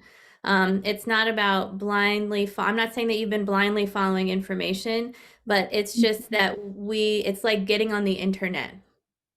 When we connect with these beings, and we can really only make so many decisions and integrate and make steps at one time. So if any part of you is stressed about money and you're trying to make choices that are going to get you to where you think you need to go, you're already placing you're already like squishing what you want the information to be, rather than like, what if the answer was to take, not the answer, what if the guidance was to take off a semester and then to return? But if you're asking in a way that says, how can I make these payments for tuition, then so it's like soul inquiry is this ability to ask these open questions and to keep on asking them and to ask them daily, and to be able to be okay with having faith in yourself, and to bring these things into your body and to make choices from this particular space. So I agree that you have not lost your connection, but also to remember that oftentimes beings will switch out. So maybe that same being has not left you, were never left or abandoned, but has stepped farther back in the soul's guidance system, and a different frequency has come forward. And I agree with the other practitioners, this one feels more earthly. Like it feels smaller to me. So it's just a different frequency, and that might carry discomfort to you, but it's still a high vibrational being. It's just, it's like it's been embodied or understands the physical structure better than the other light being kind of did. So these are all just things to think about in your exploration. And that is what I have. Great, thank you. All right, who else has something for Esmergo? I have something. Great. I pulled some cards, and a lot of them came out. The first time, 3 cards came out, and then the last one, it was just like the energy said, woof. Okay, so the first card is decrease. A decrease in something, like you were saying, that you're trying to tap into yourself, your intuition, manifestation. And this card was the intuition and manifestation card. Let's be a decrease. And let's use this decrease right here. The next card that came out was the status quo. You're worrying about somebody or whoever may be judging you, you feel. This is what's going on. That's why there has been a decrease in your manifestation and your intuition. Okay? And so the next set of cards that just flew out, right? and it was talking about consciousness of lack. You worried about what somebody else may say, but there is something inside of you that's want to come out at this time. You got to get rid of this consciousness of lack. Just know the universe is infinite and abundant, okay? The next card came out was victim mentality. You have to release the victim mentality, blaming yourself. Because sometimes, you know what, we put our own self in situations and we make it to be so big. But if we take the time within ourselves to see that picture right here is a man, he has something wrapped around his arm, but the other hand is free. All he has to do is release himself, okay? Then you see the water in the background. The water could represent some kind of healing. Once you release yourself, you will bring healing to you. The next card that came out was deserving, because you got to figure out and know that you deserve the best, okay? Let's get rid of that victim mentality, because you know that you deserve the best. Let's go for the best. Next card was happy success. Once you do that, once you realize that you deserve the best, your happy success comes. And then your intuition, the honoring path, honoring yourself first, taking care of yourself first, self-care, healing, love, the sacred temple. You are the sacred temple. You. Learn to love yourself first.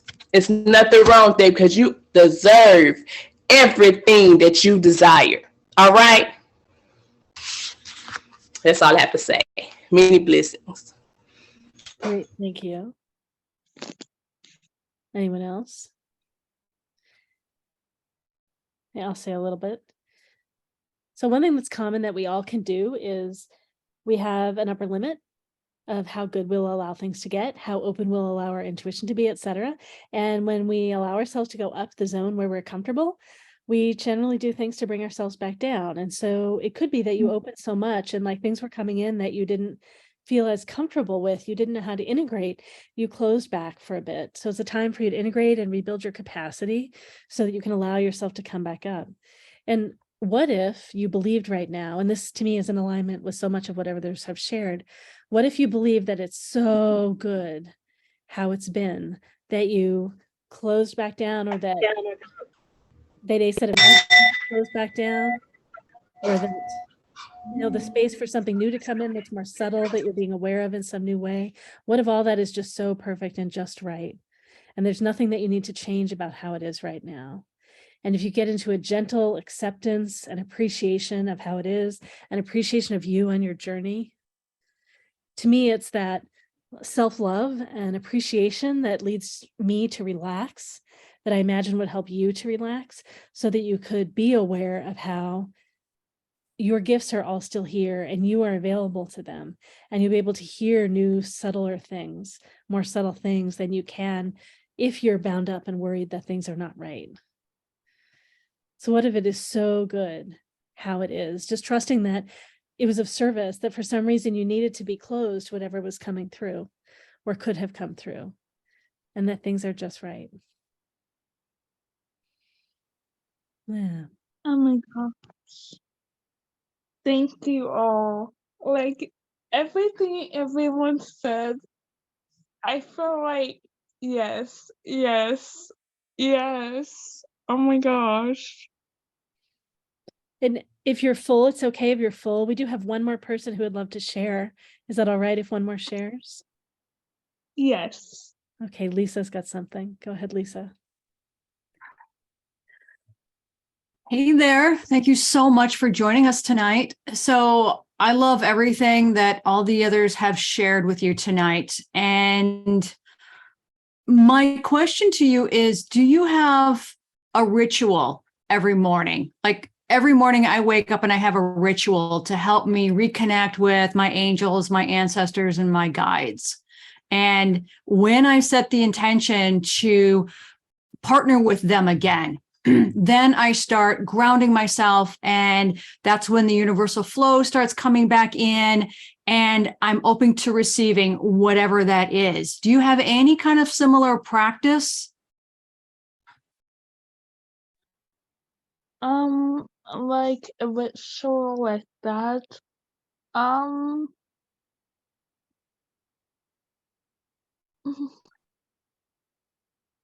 can you give me? I'm sorry. My mind. Can you give me another example? Sure, sure. So do you ever intentionally sit down and have just a quiet moment to connect with the universe? Oh, yes. Every morning I just listen to affirmations and singing bowls, and I sit with myself and I bring my mind somewhere else, like cloudy. Just I don't know how to explain, but I clear my mind. Okay. That's great. That's a great start. Usually what I do during that time as well is then I will call in my angels and my ancestors and my guardians and my guides. And I include with that, when I invite them in, I say, of the highest trust and compassion, everyone else must leave. Because then that will eliminate tricksters and everything else and all the other energies that want to come in and go, oh, look, Lisa's awake. We want to play with Lisa. And that's not the kind of playtime I want to get into. And I don't think you do either. So if by calling in your angels and your guides of the highest trust and compassion will help eliminate a lot of energies that might want to be around you. Because what I've learned is when we start to open up our gifts, then all these trickster energies are like, hey, look, she's open for business. Let's go mess with her. And I don't want that for you. And I've had, some challenges myself thinking that maybe my intuition was turned off, which is, it's an oxymoron. I mean, the intuition never gets turned off, but sometimes my chakras get blocked or my aura gets gunked up. And so I have to do an aura clearing just to make sure that, my energetic body is back in business. And so, I just check in every once in a while to make sure that everything is all clear and set to go. So that would be my recommendation for you. I hope that resonates. It does. Thank you. Thank you so much, Esmargo. Thank you for jumping in and asking a question and letting us support you on your journey. All right. I don't think we have anyone else in line for a question. Is someone wanting to ask a question of the panel? I will put the information in chat again. And you can do it this way, just coming on by voice. If you want, you can come on by video and we'll bring you up on the spotlight. Asking a question supports not only you, it also supports everyone that's here and all those who watch this at a later time. And it also, I believe that the frequencies ripple out. We all carry the experience with us as we go, and who knows who else is impacted by all that we're doing together. So thanks all of you for being here. It is a small price to ask a question of the panel and the sliding scale, but choose what works for you.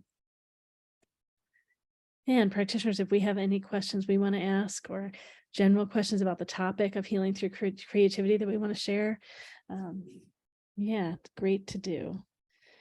As coming back to the panel, I know one thing I thought for Martha after we finished up with Martha, I put it in the chat. I don't know if Martha saw it or anyone else saw it, was, so Martha, if you're listening,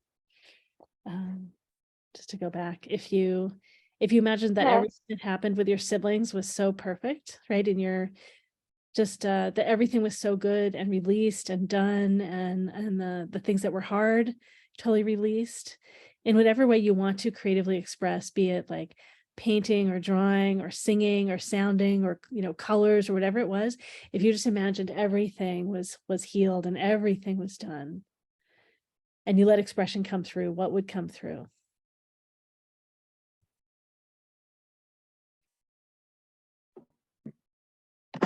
A good question. Yeah, so you let yourself play with that. So putting yourself in the state of it's all fine. And what shows up and what comes through you. Yeah. And we could do the same thing too, I'll just say, for Esmargo, who just asked. right? If you believed your intuition were just so perfectly open for what's of service for you right now, what would come through you if you do that? Yeah. So we all know that it's so good just as we are. Even if some things seem messy, we don't understand how things could be good.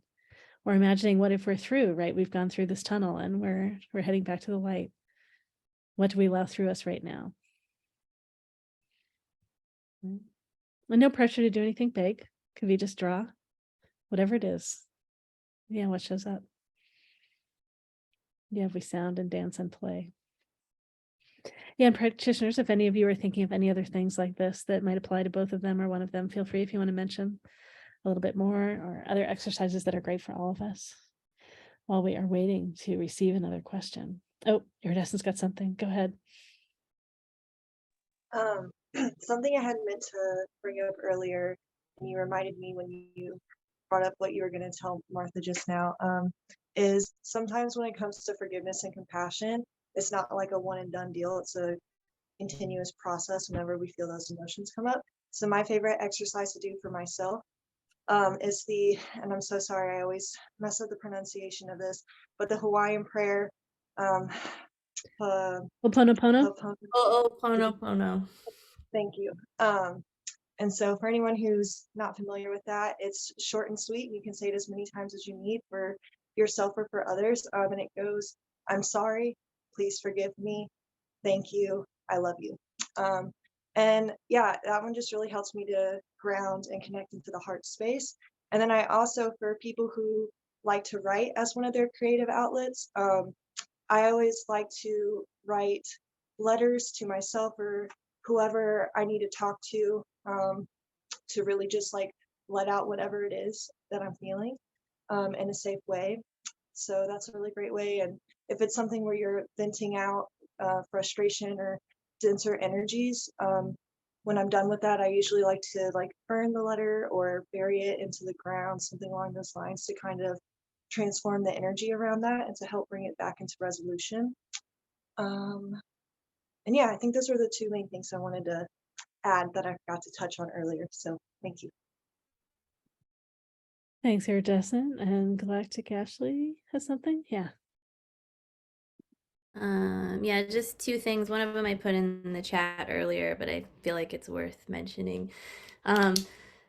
We cannot ever, and I'm not even one that's like into never do this, but the creator and the editor cannot be out at the same time. The editor has a role and a place, but in another room later. So more often than anything, I find that even in myself, sometimes I'm creating something and then I'm automatically like, this isn't right, this can't be right, this is the wrong one, I just made a mistake, etc., etc.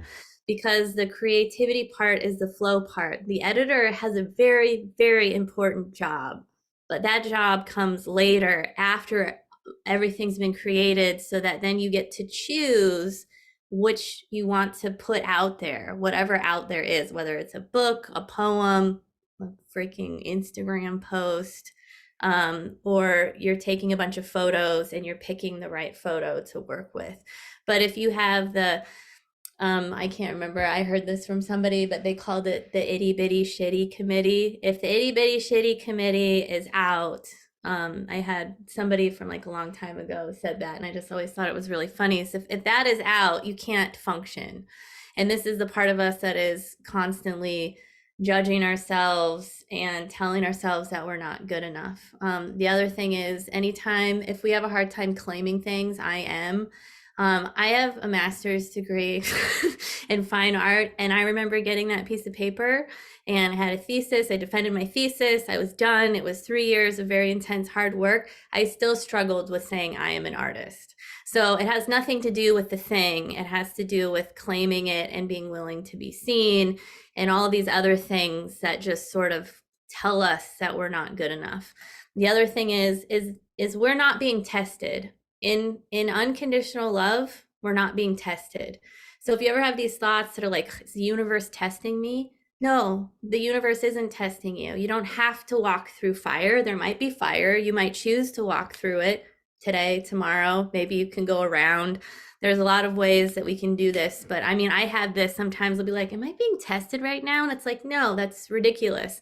And I quote unquote know better, but I'm saying this because this is what the deep programming is that has been just programmed inside of our bodies, that we're constantly being tested. And as soon as we approach things like it's a test, then we're approaching things like there's a right and there's a wrong, and there's no such thing as either of those things. And what's right for me is not right for Mystic Angel. And it has nothing to do with these bodies. It has a little bit to do with these bodies, but it mostly has to do with our soul and what our soul came here to do. So. Great, great. Yeah, I love that. Oh, we got some, yeah, healing, bye, and I have smile. Can't see everything. Yeah, it's great. Creativity, yes, yay. Yay. All right, great. I know we've got someone else in line to ask a question, trying to sort out where the payment is escaping us. We can have you jump up and ask now, but I got to sort out, maybe the payment will come through by the time we answer. I had a sneeze, want to be part of that comment. Yeah, so maybe we can have you come up and ask, and then we can sort out the payment afterwards. It just hasn't come all the way through yet. I know the systems sometimes are slow. All right, so Subi, you wanted to ask a question. Do you want to turn on your video and come up here? It's up to you. Okay, great. Yeah, and I went back and checked, and I didn't send the last send button, so that is on me of why you I just didn't got see it. it. But I It's just okay, got great. that. Yeah. So yeah. Thank you. Yeah. Thank you. And yeah, I am. I had the question come up. I've been working a lot on myself in trying to heal inner child wounds, and doing that a bit through creativity. And so I'm looking for guidance on how to tap into my ancestors for healing and bringing forth that creativity to sort of touch that part of myself that doesn't necessarily have access to language. Yeah, great, great, great. And I know in this life in particular, things that happen before we speak, right? We have to heal those before language. All right, great. Exactly. All right, we've got lots of hands flying right up. We've got Iridescent, DoveLight, and Galactic Ashley. Go ahead, Iridescent. Hi, thank you for your question. For me in my practice, how I started connecting with my ancestors was I started with the ancestors that I knew in this lifetime that passed on at some point in my journey, because I knew them personally. And so my favorite way to connect with them is to create a ancestor altar. So this is where creativity comes in. It can be as elaborate or as simple as you want it to be. So I just use my desk that's right behind me. And what I like to do is whoever I'm wanting to connect with and honor in that moment, I'll write down their names on a piece of paper, and then I'll put like pictures. And this is where you get to be creative. So it can be whatever you do to feel connected to those particular ancestors. And if you don't have any family or ancestors that have passed on yet, you can always just like research your like last name, your family line, and like what is your culture and your lineage and things like that. You can implement things, qualities from that can help you connect with them, to the ones that maybe you haven't met. And always, I like to also put the intention, because we have all sorts of different ancestors who lived all sorts of different kinds of lives. So I always, for whoever I'm working with, ancestors, energies, deities, whoever, I always put the intention that these beings come forward that are working with and for my highest good and best intention. Just so you're creating that sanctity, protecting your energy.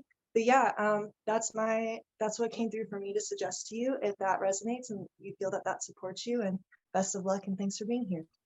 Thank you. Appreciate that. Great. Thanks, Iridescent. All right, we've got DoveLight, Galactic Ashley, and Lisa in line. DoveLight. Thank you so much for the beautiful word that you have given the gift to give to yourself. Thank you so much for being open in your lineage to take out the trash in the sense that you're willing to speak up. That is one of the lessons of the entanglements that in your ancestral field has been bringing generation to generation. So on behalf of the ancestral and I, we want to say thank you so much to you because you were willing to speak up and do the work that many behind didn't. However, this is not to judge them. We all have ancestors who learn what is of love and what's not to love. We all have ancestors who didn't have the higher consciousness and others that did. This is not about judgment. This is about moving with the flow of life, moving with the flow of your ancestral lineage. I just want to honor that. I am very grateful. Lisa mentioned this before, and such as Iridescent, it is when you're praying, when you're selling healing, when you're doing an intention of anything, you all have to say for your highest good, for my highest good, for the highest good of all beings involved, because as we say, we live in a polarity world. You are definitely receiving signs from heaven. You are definitely in the path of ancestral healing as well. Just be open. You have to receive with love and appreciation. Acceptance, it's a way of showing love. Stay mind open and follow your heart. Your core values is very important because you have different core values than your previous generation, and that's the gift in your lineage. It is not that you are meant to be like your dad or you are meant to be like your mom. It's that you're meant to be you, and that's the gift. You are an offering to this planet through your ancestral lineage and to your uniqueness to yourself. There is definitely was a lot of struggle, a lot of trauma and pain, fighting conflicts, but you're bringing some value into manifesting a new path for the future generations. So what I'm getting for you is please keep working. It's very important if you choose to do so an altar, ancestral altar, and give an offering. Investigate where your ancestors coming from. You can use those DNA tests. It's actually very good, but you also work with the intuition at the same time. Where do they call you? Keep asking because they will show up in your dreams. They will show up through synchronicities. Keep asking and they will guide you the way. There's definitely this new path that is opening to you because you're willing to be happy for yourself. You're willing to heal yourself. It's very simple as that. It's very simple as that. You're willing to be happy for you. You're willing to heal for yourself. You're healing the previous generation, healing the next one without judgment. Okay? Okay. So how to connect with your ancestors when you do the DNA, if you choose to do the DNA test or if you don't know your ancestors, some people don't know who they are. They didn't meet them. Some people are adopted. Some people didn't even have a good relationship with their living ancestors. So we all have different background, but if you have the intention, I am willing to connect with my ancestors of my highest good, of the higher consciousness, and for the highest good, they will show up. They will show up and they will come. You just have to stay open mind and stay with your core values, okay? Yes, thank you. Thank you so much. Thank you, DoveLight. Galactic Ashley's next. Okay. Hello.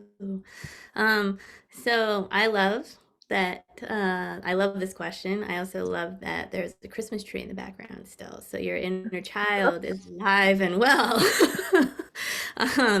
So inner child healing and where creativity comes in. So the first question I would ask you is, what, if you remember, creatively did you love doing when you were a child?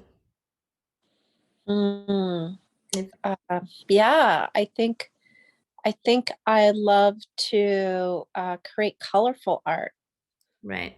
So I was seeing you like finger painting, right? So we want to like low stakes this because the point of this is for the healing first, right? Later you might uncover something and then you're like, oh my gosh, I'm going to do this. And then this is going to help all these people and then I'm going to get money for it or whatever. But the first thing is that this is about healing. So I literally get paints, finger painting. I just like, because it's about accessing. So whenever we're working with pre-verbal frequencies, our body has a somatic story that it wants to tell. So the more that you can get paper in front of you, the paper might be really big and you can invite your inner child to come forward because maybe there's a trauma that it wants to work through. Maybe like there's attachment that like our hands when we're like infant, that attachment is actually a very good thing. It wants to grab onto a finger because that's what keeps us alive. This is why possums and other animals hold on to things.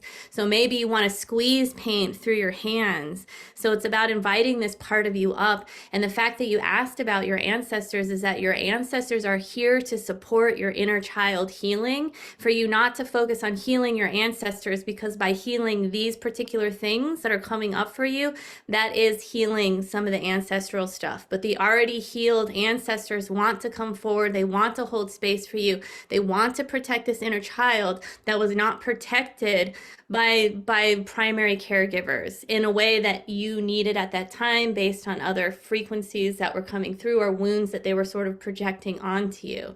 So you can go ahead and do the altar and all these other wonderful things that were suggested, so that when you enter into the space, it's about you. And you might not get that much stuff done in the first few sessions, but we're not going for a goal here. We're letting the somatic experiences that your body needs to tell you, do it at their own pace, which is, there's no mind, there's no language, there's no nothing. And that is where the power comes in. And for you being the divine parent, holding space for your inner child to feel safe to come out, to express this through art, is everything. You can step back days later and look at it and then read it. But don't try and read anything when you're doing it. Just let yourself be in the moment. Wow, thank you. That's amazing. Great. Lisa. Yeah, I would just back that up with just enjoy without any expectations, and you'll be amazed. I'd like to share a story about my birthday party last year. Birthday party of 1. Actually, it was birthday party of 3. I always make my own birthday cake, always involves chocolate, and it was low stakes. And I said, you know what? I think this would be a really good time to call in my ancestors. This was the very first time I had done this. So I'm standing in my kitchen, I've got pistachios and I've got chocolate. And I said, okay, you know what, ancestors? I want to call in all my ancestors of the highest trust and compassion. And I actually said that, and I don't want any tricksters. You're not included here. You're not invited. My answers of the highest trust and compassion, please step forward and give me some suggestions. I want to work with chocolate. What would you suggest? And suddenly they saw that I had pistachios in my hand. And suddenly I'm very visual. I got this visual image of popping the pistachios, shelling them in a pan with butter. And then I said, okay, right. I'm not a cook. I mean, I bake every once in a while, but I'm like, okay, let's do this. As I called them in, I felt 2 of them come up to me on the left-hand side. I felt a woman and a man. And so they're giving me the images. So I went to the stove and I said, okay, you're going to have to talk me through this. What am I doing? Tell me how many pistachios to put in. So I put in some butter, threw in some pistachios, and, I was just very carefully, very slowly adding the pistachios. And I probably added about, less than a dozen. Suddenly I got the image of put in lavender. And of course, I had just shelled some lavender, right? I just cleaned it off its stalks. And I said, okay, you're going to have to tell me how much. So I pinched the lavender from the jar and I heard less. So I let a few blossoms drop back in the jar. Then like a crane, I swivel it over to the pan. And I said, okay, now you are going to have to let me know how long I have to stir this. Because remember, this is an electric stove. It's not over a fire anymore. And then suddenly, I'm stirring. And they said, okay, remove it from the stove. So I pulled it off the stove, went over, took a bite, and it was absolutely marvelous. And they said, use this as a crunch, right? A base for your chocolate tart. And I said, well, I don't have time for that right now. I have a graham cracker shell, but I will try that next time. I had never mixed lavender and pistachios before in my life, never even knew it existed. Of course, I Google it and it's all over the internet. I didn't know that, but it was a wonderful way to just kind of use that low stakes influence and say, okay, what are we creating today? Right? Let me know. So I just wanted to share that story with you to, kind of get a sense of what's possible. Right. Thank you. Yeah. Cool. Appreciate that. Great. Maybe I'll share after that. So what you brought up for me was an assignment I had in some previous workshop I was in. We were told to bring an old book, find some old book that you don't mind totally destroying. And there's going to be an exercise with an old book. We were in kind of in a natural environment. We were sent outside and we were told to do something with this old book.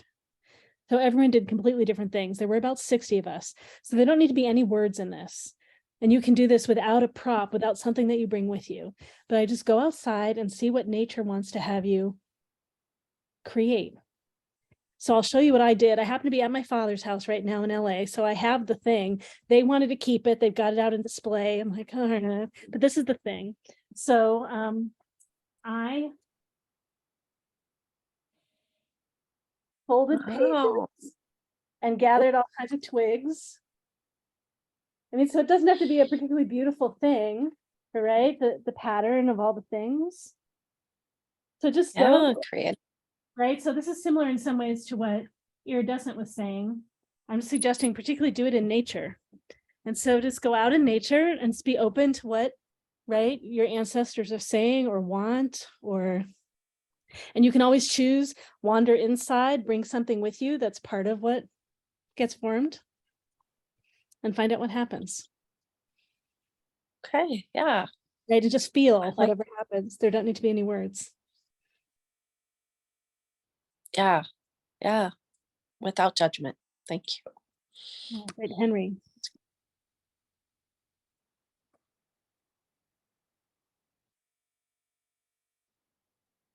Let's get you unmuted, Henry. You're next. I'm working on it. Where is that unmute button? Help.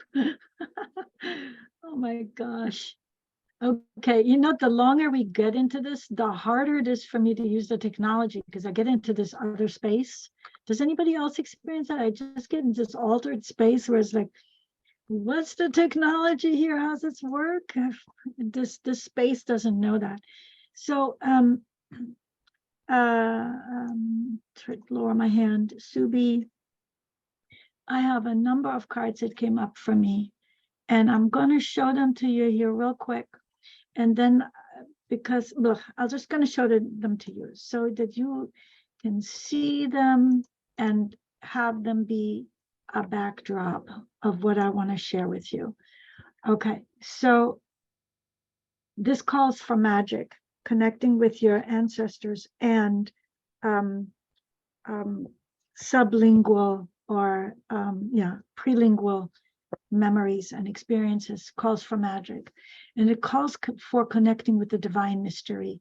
And the agape is just like the confirmation. Yes, this is a powerful question for you to ask, and take a look at the earth grounding and the sacred protection. You saw that earlier. The earth grounding and the sacred protection is what you want to prepare with. Okay, so I'm going to stop sharing. So what you want to prepare with, which is, so this is what I saw as I was listening to you. I get visions. And so, and I think that they come directly from my chuckling God, which is a Godhead manifestation of the divine, if you will.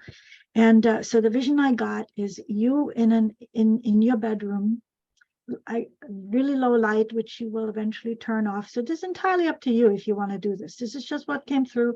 I'm conveying it to you. You grounding yourself. You remember that green card, grounding yourself, then putting that beautiful golden bubble around you to cradle you and protect you. Both are very important. And then just like pull your legs up, you know, like so you can wrap your arms around your knees and just kind of start rocking yourself and start making sounds like whatever they are. Just like not words, but just sounds. And that will release, because you're looking for healing, right? The inner child wounds. That inner child can communicate and express and release through nonverbal sounding. And that's what I saw for you. Have you ever done this before? Yeah. Well, you're in for a treat. So you want to make sure that nobody's going to interrupt you. You want to make sure you do the grounding and the psychic protection, because you open yourself up when you do that to all kinds of things that are not necessarily what you're asking for, because that makes you very juicy. Does that make sense? So that attracts all kinds of non-manifest energies that are like, want to play with that. So you won't be able to filter that out and decide who to play with and who not to play with while you're in this non-lingual but sound making space. So that's why you want to do the protection. And I got that really clearly, like make sure you make that really clear. Okay, so do you have any questions about it before I go? Yeah, no, thank you. I appreciate that protection piece. That makes sense. Okay, great. All right, blessings. Great, thanks, Henry. Who else? Yeah, I have something to say if nobody else. Yeah, thank you. Because this ancestors were coming so strongly about the inner child. Please do remember that if you see a little child in the street, in a daycare, in a park, you will not treat it the way that you were treated. So please, and this is not a cliche, but the inner child work is also remembering how to treat yourself as you will treat others. And this is something that if we have to reprogram, remember how to be compassionate, because we didn't get this from our parents. So now we are remembering, retraining by our divine gift to bring that awareness, that gentleness, that allowing the freedom to just express yourself within you. And this is easier said than done, but real self-love eventually with affirmations and the painting and allowing and this and that will come eventually to the actions they will take to your well-being. And if you will not take an action that will hurt that little kid or will bring him away from its happiness, you will not do it for yourself, for your inner child. Eventually, we will get to a point where we will disconnect emotionally from our parents, not because we don't love them, we don't have compassion or feelings for them, but we will stop seeing them as the God, as we will stop expecting them to be the way we wish them to be, because we become that persona. We do have an inner child within our energy field, but we do also have divine mother, divine father, divine oneness within us. And if the parents didn't give you that which you expected for whatever reason, and I'm not saying what they did was right or wrong, it's not for me to judge, and in forgiveness comes in different ways for everybody, but it's to understand that the universe wanted to be here. You have a divine mother with the mother earth, you have a divine father with the father cosmos, you have a divine oneness with the all. So when you are able to integrate that in your heart, you will nurture your inner child. Tell the words that you wish a parent will tell you. Sing a romantic song or a happy song. Lullabies for you. We have an indigenous lullabies where you sing to the bones just by saying the sounds. Again, easier said than done, but there is no time clocking. Forgiveness comes different for all of us, but the basis is to nurture yourself the same way you would love to be nature or would love to nurture other kids. I just wanted to honor that, and I've seen a lot of rose pink quartz around you, a lot of sparkly fairy things like that. So again, you are a warrior. I can see it in your energy. You're a warrior woman. You're like, oh, the Kali, huh? But we have to balance that with the gentleness of treating a baby as a baby. Okay, thank you. Thank you so much. Thank you, DoveLight. Galactic Ashley.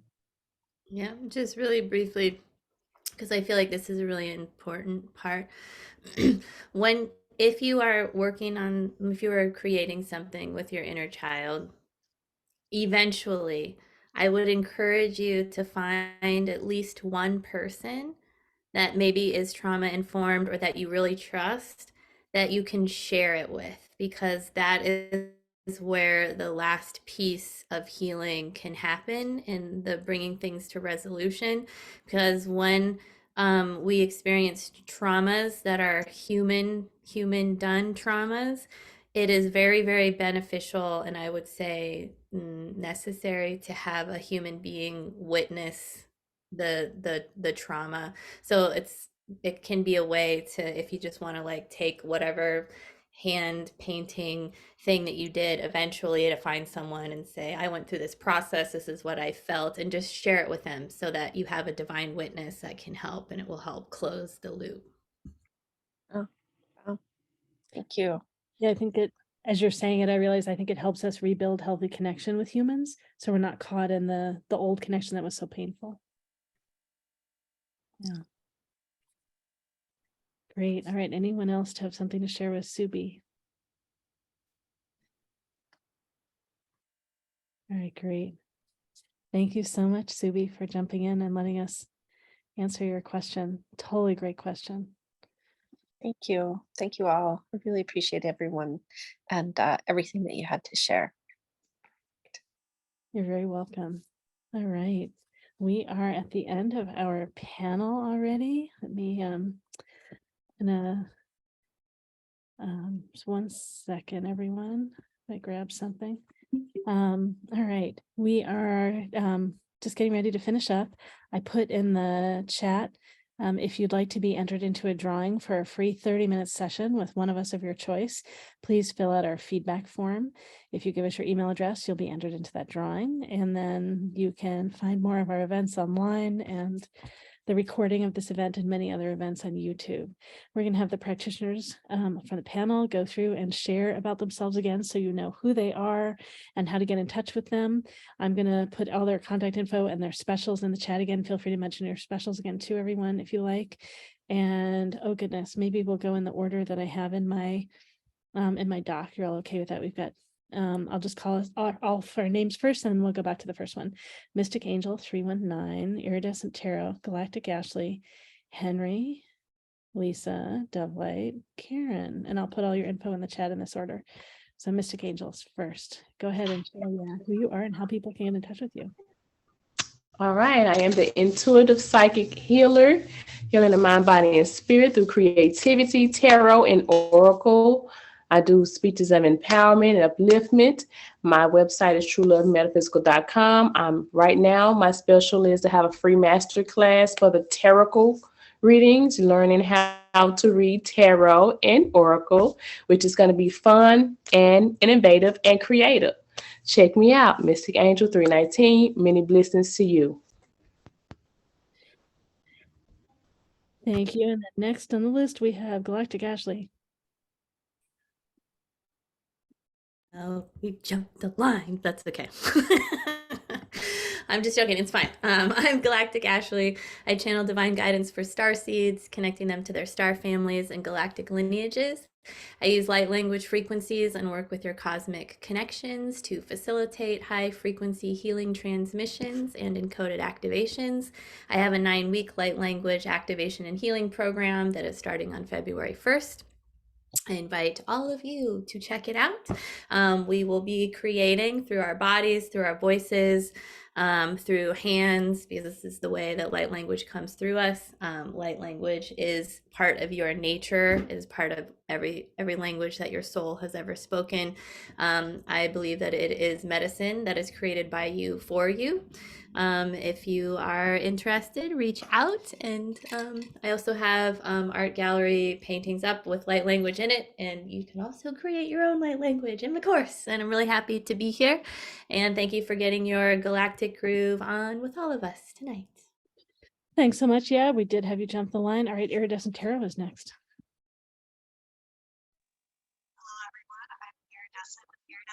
Tarot. I'm an intuitive psychic and quantum healer.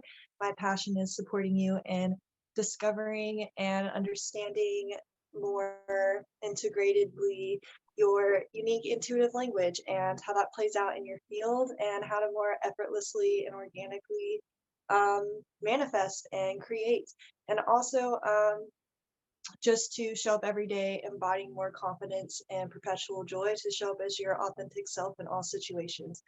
So yeah, to learn more about me and my journey, you can visit me at iridescenttarot.com. And I look forward to future panel events, and thank you so much for being here and supporting us all tonight.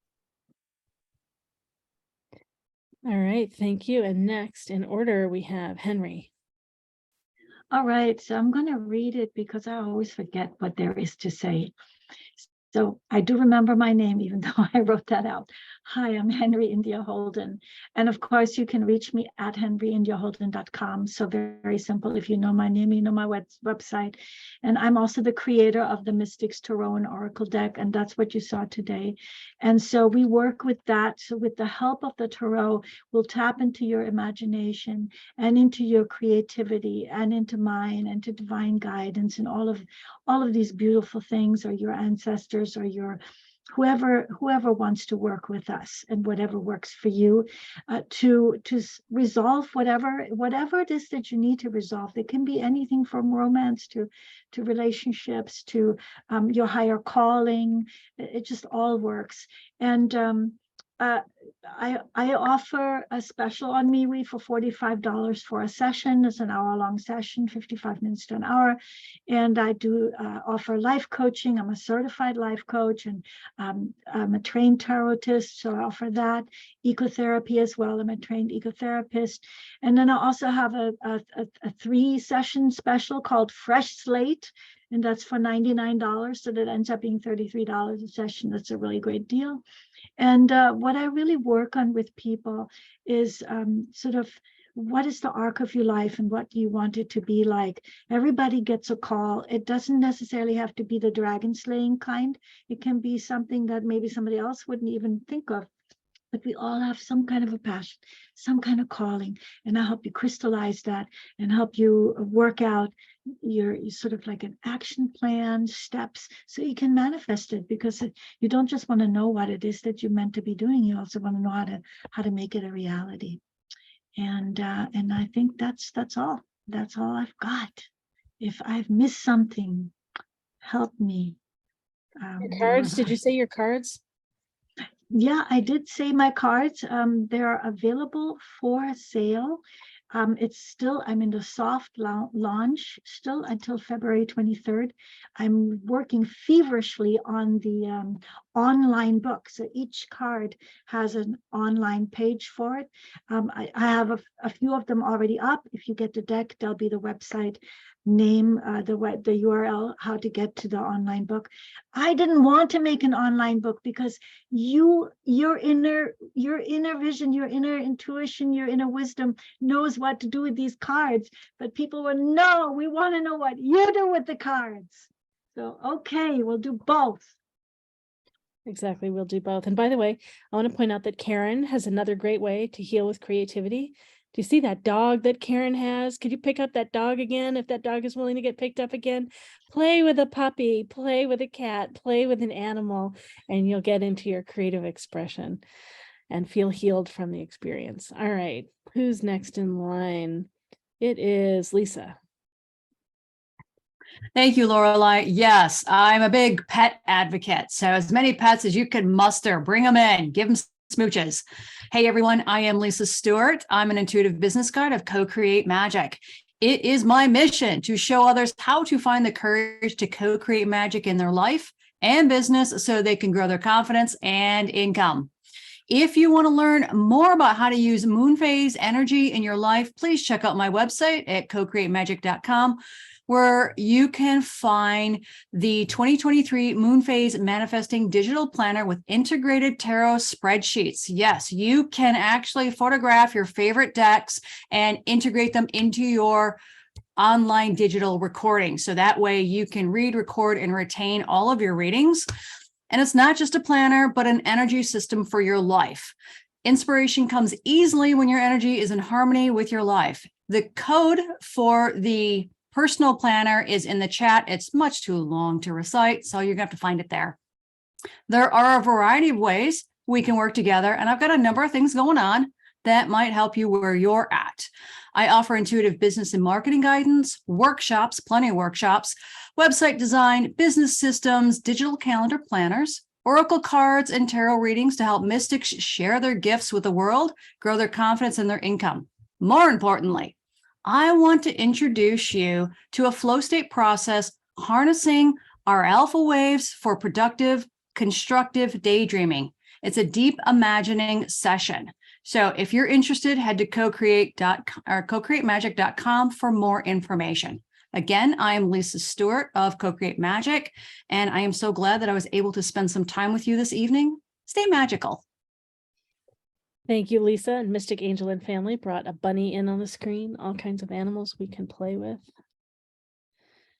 I tried. She didn't want to stay. Thank you for sharing for just a few moments there. That was great for those of us that caught it.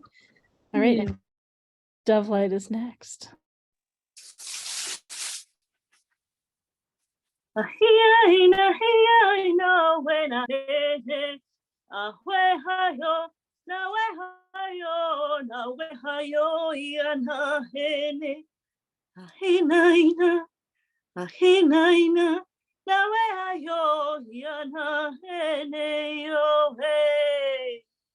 I would love to say thank you to each and everybody who came today to this beautiful circle. Gratitude to all spirits and spirits known and unknown, seen and unseen.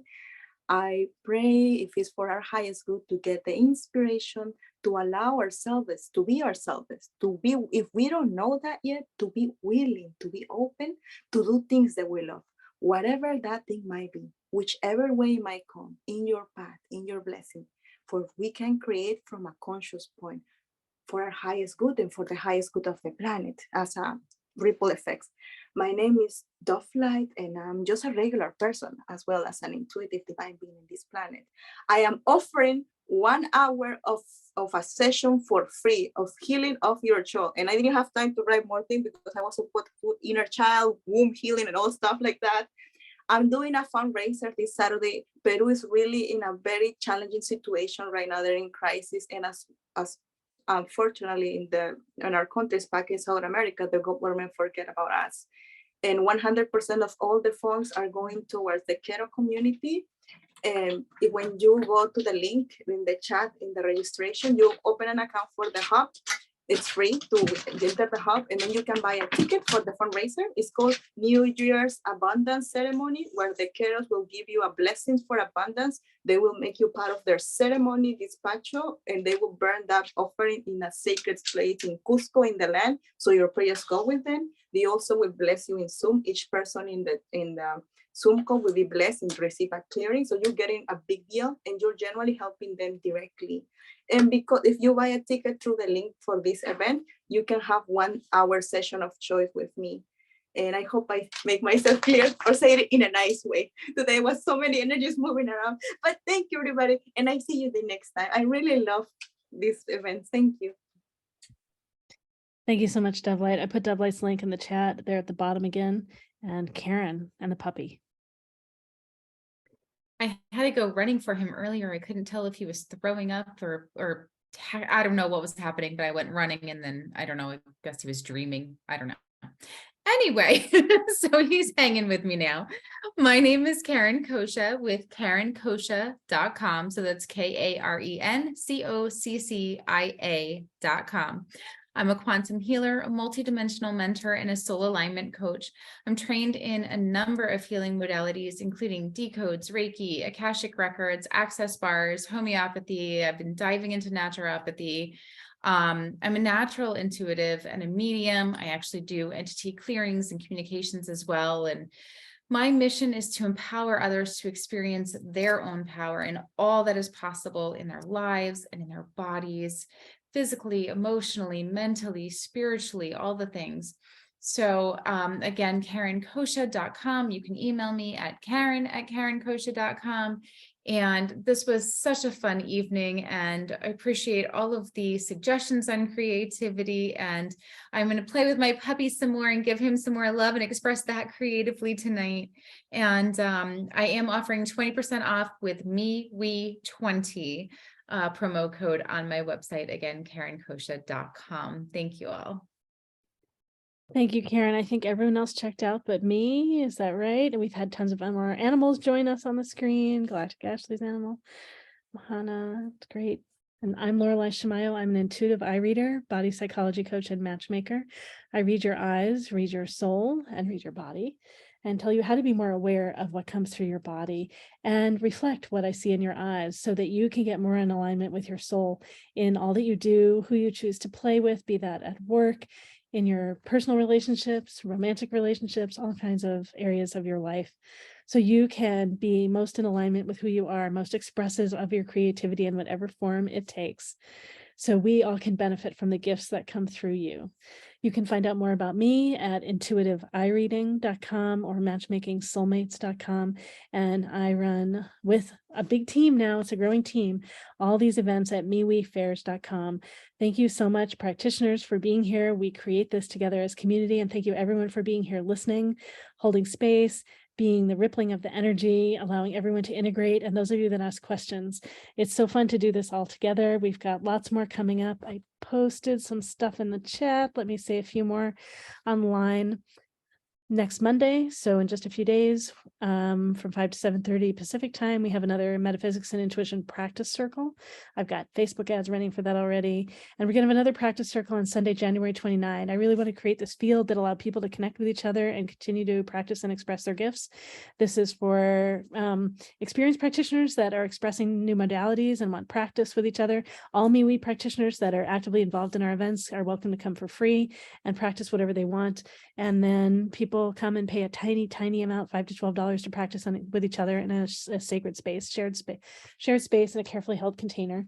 It's great for people that are new practicing modalities that they have a little bit of training in, or they've trained themselves a little bit, or people that simply want to practice expanding their intuition in a safe place, getting feedback from peers.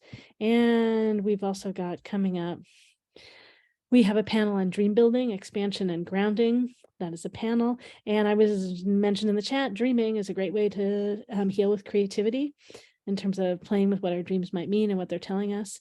And we have a learning circle where 4 of us are going to be offering exercises for expanding and opening your intuition. If you like to do exercises specifically towards that, that comes up on Saturday, February 4. And then in person in Washington and Oregon, we're going to be in Eugene, February 11, 12. In Bellevue in the Seattle area, February 18, 19, and we'll be in Portland, March 25, 26. And I'm currently in Southern California. My dad is healing. He just got out of surgery today. And I'm sometime the next 2 days going to be driving up through California, Oregon, and Washington again. And I get to play with what other cities I might stop at and where we might grow and expand. So people have ideas. Yeah, we're here. We're going to be more here. So thank you everyone for joining us. We're at mewefairs.com, MEWEFAIRS.com. So thanks again, everyone. And the recording is done.